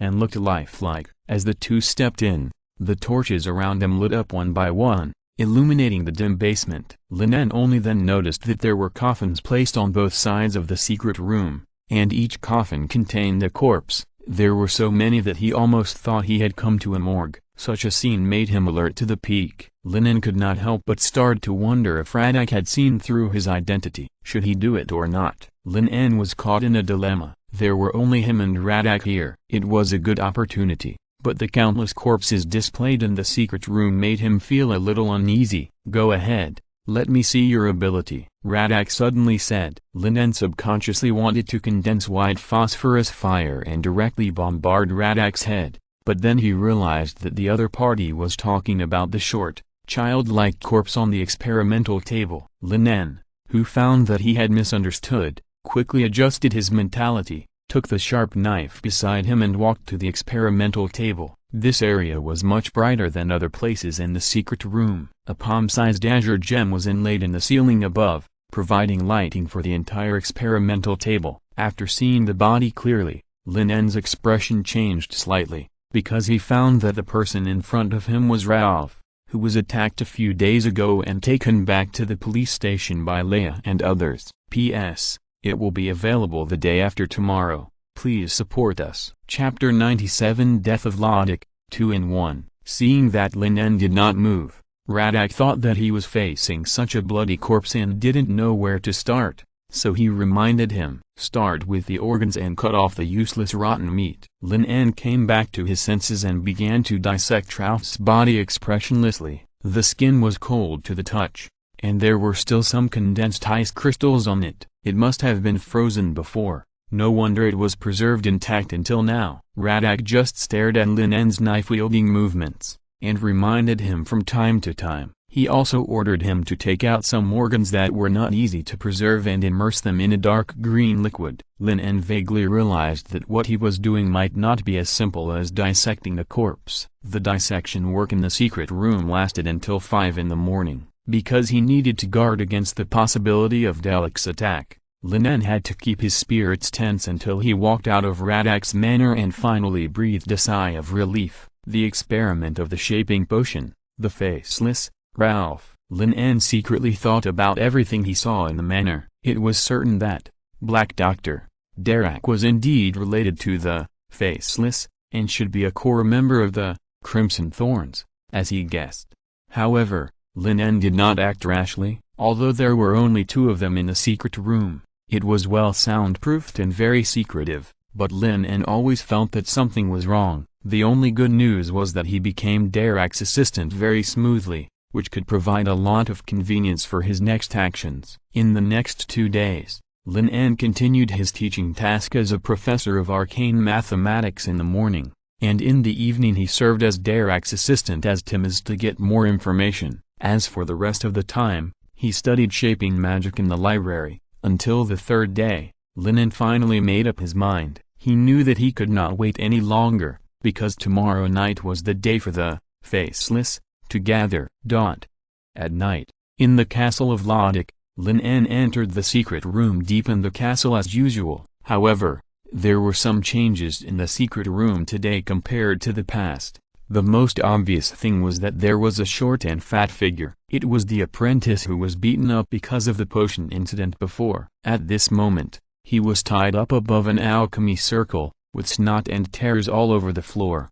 When he saw Lin En, he seemed to have grabbed the last straw and shouted loudly, "Please, help me, beg for mercy, Timmins. I can't die like this. Do you remember, I recommended you to become the apprentice of Lord Lodic?" The short and fat wizard apprentice begged with tears and tears, until he realized that Lin En didn't pay any attention to his meaning. He directly cursed, and his words became more and more vicious. If it weren't for Lin En, he wouldn't have fallen to this end. Lin En just glanced at him indifferently, and then turned his eyes to Lodic. In the past few days, he has discovered that unless it is necessary, This black doctor rarely leaves this underground fortress. Feed him. Radak took out a bottle of green magic potion and handed it to Lin En, and then began to record the remaining alchemical runes. Lin En glanced at the alchemical formation under his feet, memorized it silently, and then grabbed the short and fat apprentice's neck and poured the magic potion down. In just a few seconds,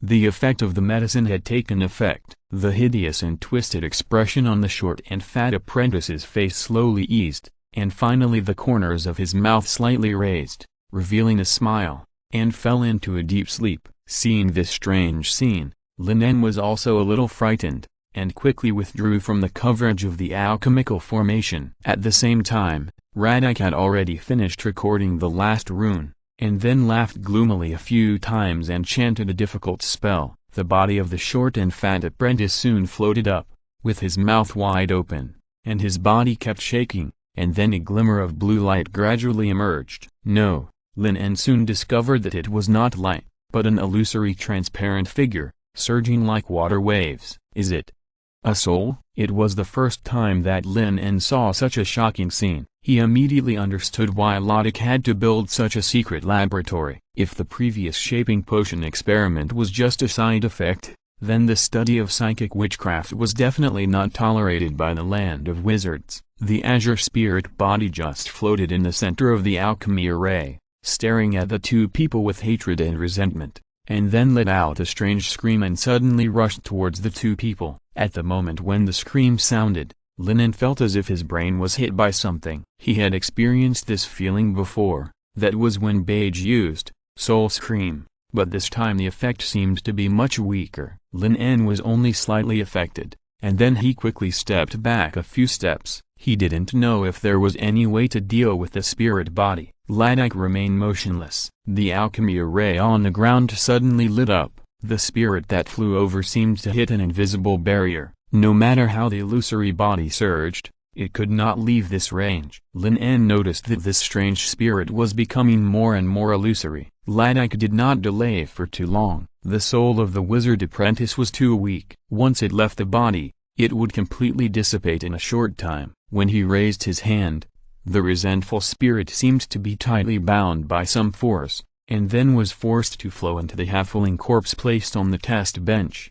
About 10 seconds later, Ralph's body suddenly opened his eyes, and his body stood up from the test bench stiffly. He slowly twisted his neck and looked around, and finally stopped his gaze on Lin En and Radak not far from the test bench. Then Ralph showed an angry expression on his face, opened his mouth as if he wanted to say something, but only bursts of unpleasant roars came out, and his body was completely out of control. He fell to the ground after walking only 2 steps. Waste. Radak looked at the halfling who couldn't even walk smoothly with dissatisfaction. He spent so much energy, but in the end, this attempt still failed. The only use is to be refined into a corpse ghost. Radak activated the secret method of controlling spirits again, and Ralph's figure trembled violently, and then walked to the side spontaneously like a puppet, and finally lay in an iron coffin in the secret room. You should have seen it, Timmins. Radak turned his head to look at Lin En at this time,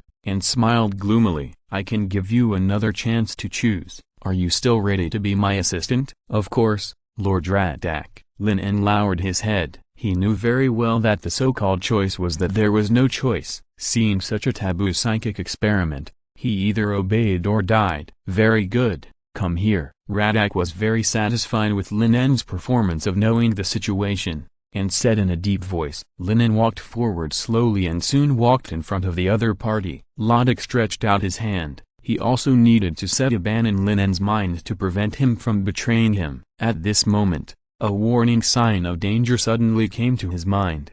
However, when he realized that something was wrong, it was too late. Lin En raised his hands synchronously, and a stream of hot fire surged out from his palm, swallowing Lodic's body in an instant. Ah! A shrill scream resounded throughout the secret room. Lodic was ignited into a torch. The fierce white phosphorus fire was like a maggot on the tarsal bone, constantly devouring his flesh and blood. Facing a weird psychic wizard, Lin En didn't even dare to plan to leave him alive. He used all his strength as soon as he attacked, continuously increasing the power of the white phosphorus fire. Lodic's shrill screams lasted for a full minute, and then the whole person fell to the ground. His body almost burned to charcoal. Is he dead? Lin En stopped casting spells and looked at Radak, who had completely lost his voice, but he still didn't dare to let down his guard. The whole secret room was so quiet that you could hear a pin drop. After a few seconds, an angry shout came from somewhere in the tightly closed secret room. "You are not Timmins. Who are you?" Lin En's heart sank to the bottom of the valley. The worst situation he had expected still happened. From the moment he saw Radak a few days ago,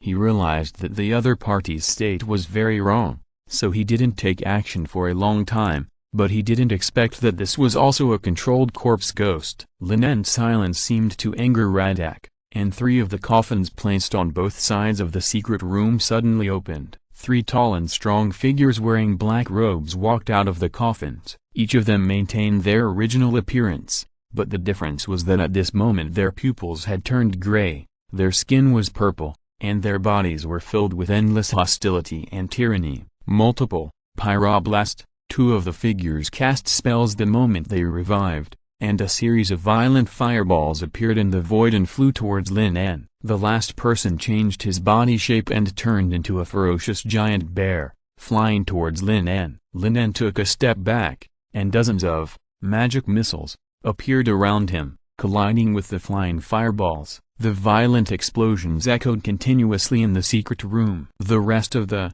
magic missiles rushed towards the 2 people behind them under the cover of smoke. Secondary magic protection. The 2 wizards in black robes immediately cast a protective spell, and several obstacles made of magic blocked the way ahead. However, the remaining magic missiles were all filled with ingredients, and suddenly exploded in midair, and a large amount of orange-yellow liquid inside fell like raindrops. This is exactly the high-level second-ring magic, high-temperature steam killing, but the difference is that the magic missile is not filled with chlorine, but the more corrosive aqua regia. A large number of raindrops dripped on the robe and exposed skin. The long-dead wizard was completely unaware that his body had been corroded with large holes, revealing the eerie white bones. As he walked, the whole person fell to the ground like a pool of mud. At the same time, the ferocious giant bear had rushed in front of Lin En, and its sharp claws grabbed his face fiercely. If it got a few more inches closer,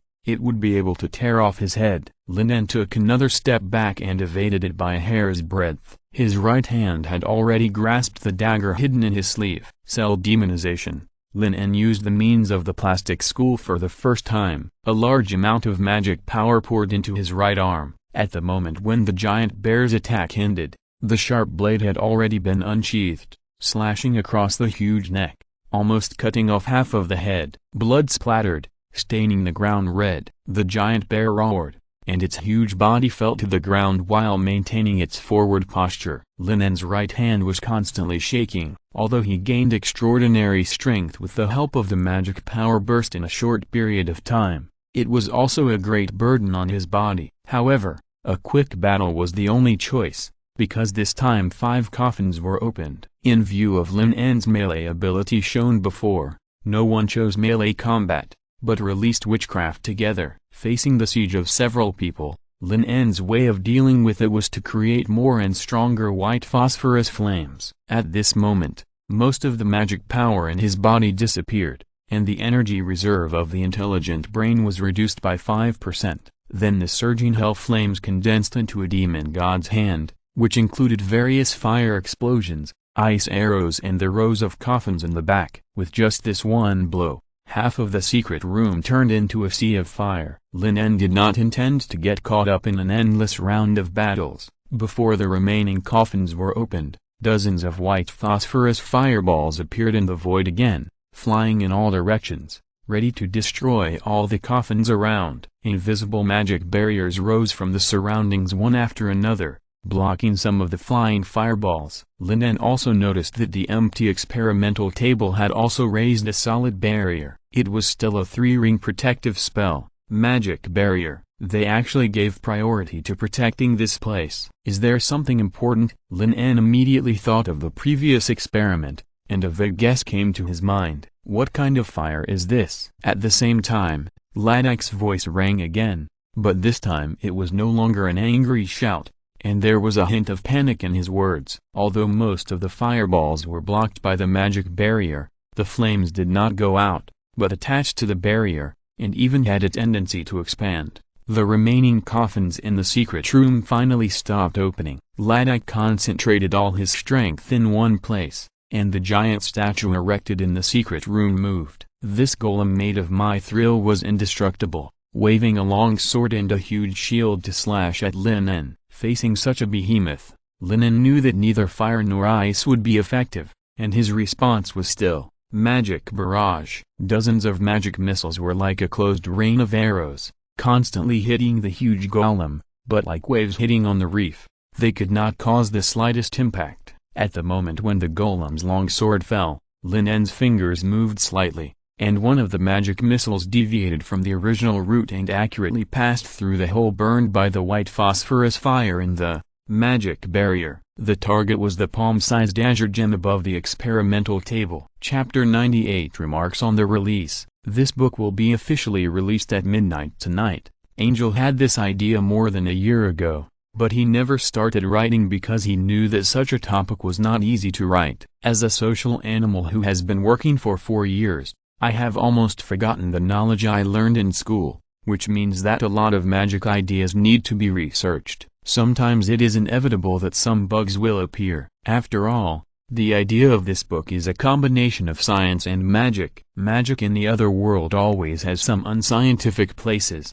You probably don't want to see the protagonist suddenly take out a homemade flamethrower to fight, or take out various instruments before casting a spell. That's too weird. Then there is the recent Blood Thorns. The plot is quite controversial. In fact, the foreshadowing of this plot has been laid since the first volume, mainly to reveal the promotion method of wizards and improve the setting of psychics. It is a foreshadowing that can be carried out from beginning to end. For example, the production materials of Source of Magic are top secret. In the last few pictures, you will know why the wizard land is so strictly guarded. Don't guess the plot blindly. It's not about killing someone, provoking the forces behind, fighting all the way, etc. There is no such plot. There is no redundant chapter in the entire second volume. It's just that there are many things to say, and the writing is a bit cumbersome. In addition, the entry point may not be chosen well, which has caused some bad viewing experience. Angel apologizes to everyone here. After all, the pace of the first volume is too fast, and many things are briefly written. I can only explain them slowly in the second volume. I have been reading comments these days. I have seen everyone's opinions and have inevitably been affected. As a result, I have not been able to save manuscripts properly these days, some of which are also due to work. However, Angel will adjust as soon as possible during the National Day. Angel estimates that the results of the listing will be miserable. The first order may be far lower than expected, so I will add it myself, so as not to set the requirements for additional updates and the results cannot be met, which is embarrassing. 3 chapters will be released at midnight on October 1st, and there will be 3 updates every day during the National Day holiday. If the first order results are better, I will add more updates on this basis. In addition, I would like to thank the editor-in-chief Green Bin and the editor Good Luck. Finally,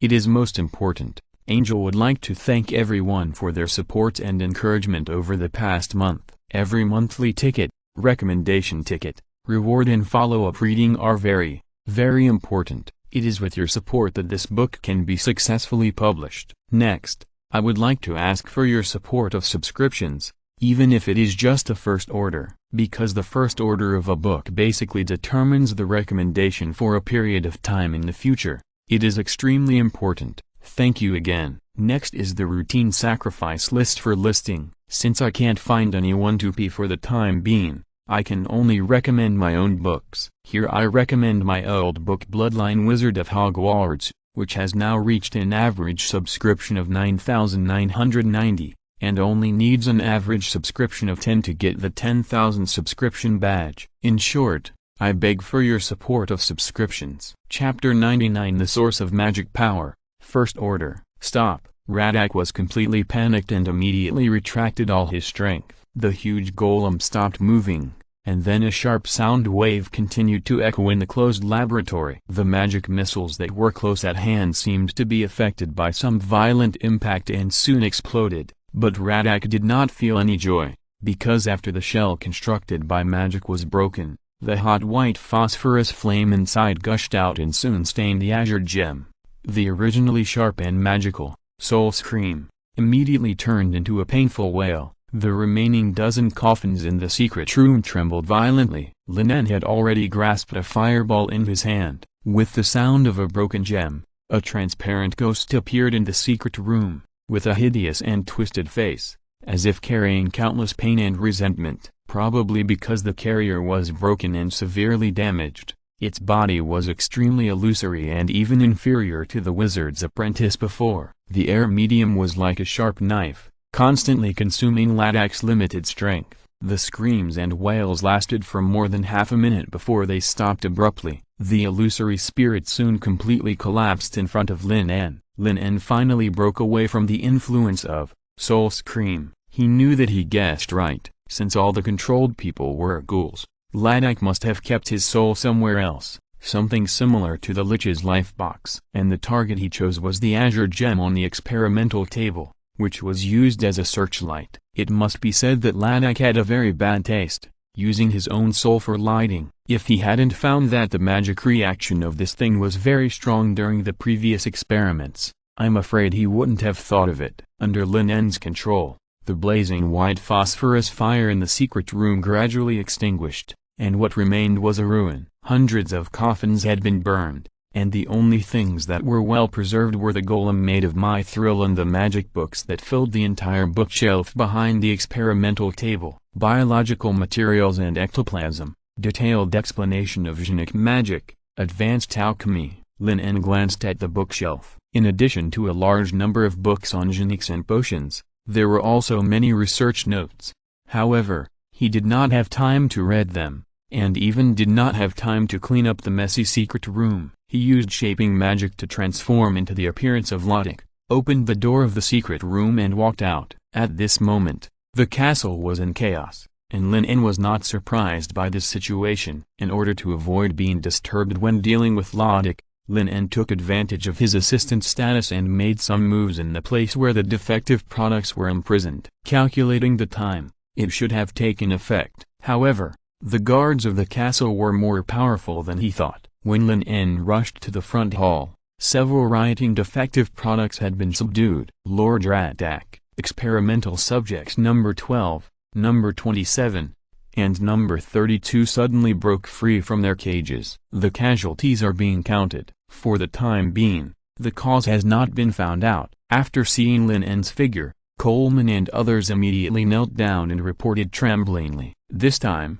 the riot of the experimental subjects was very inexplicable, and no one could be found to take the blame. Everyone was extremely worried that Radak would pour out his anger on their heads. Lin En glanced at Coleman indifferently and said in a tone that seemed to suppress anger, "It was Timmins who did it. He was sent by the Nordland Magic Workshop to steal an important research result." Although Lin En did not clearly state the treatment of Timmins, everyone could guess that Timmins' death must be very tragic. "I knew there must be something wrong with Timmins," Bach shouted excitedly. Ever since Timmins became a reserve assistant based on his research achievements, he has been brooding over it, thinking that he had contributed a lot to the experiment, but the other party took away all the credit. Now hearing that Timmins was in trouble, Burke couldn't help but feel a twisted pleasure in his heart.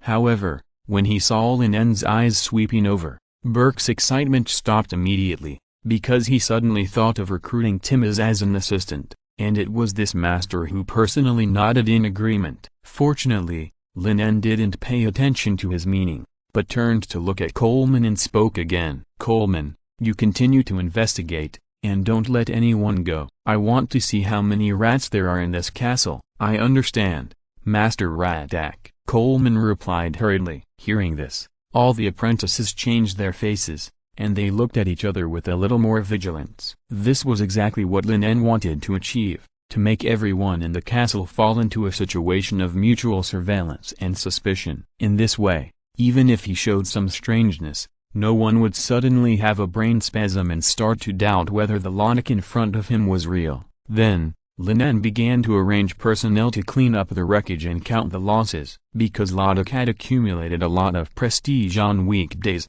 Lin En found that there was almost no obstacle in his command, because no one dared to question his orders at all. In other words, as long as his identity was not exposed, everything in the magic workshop could be used at will.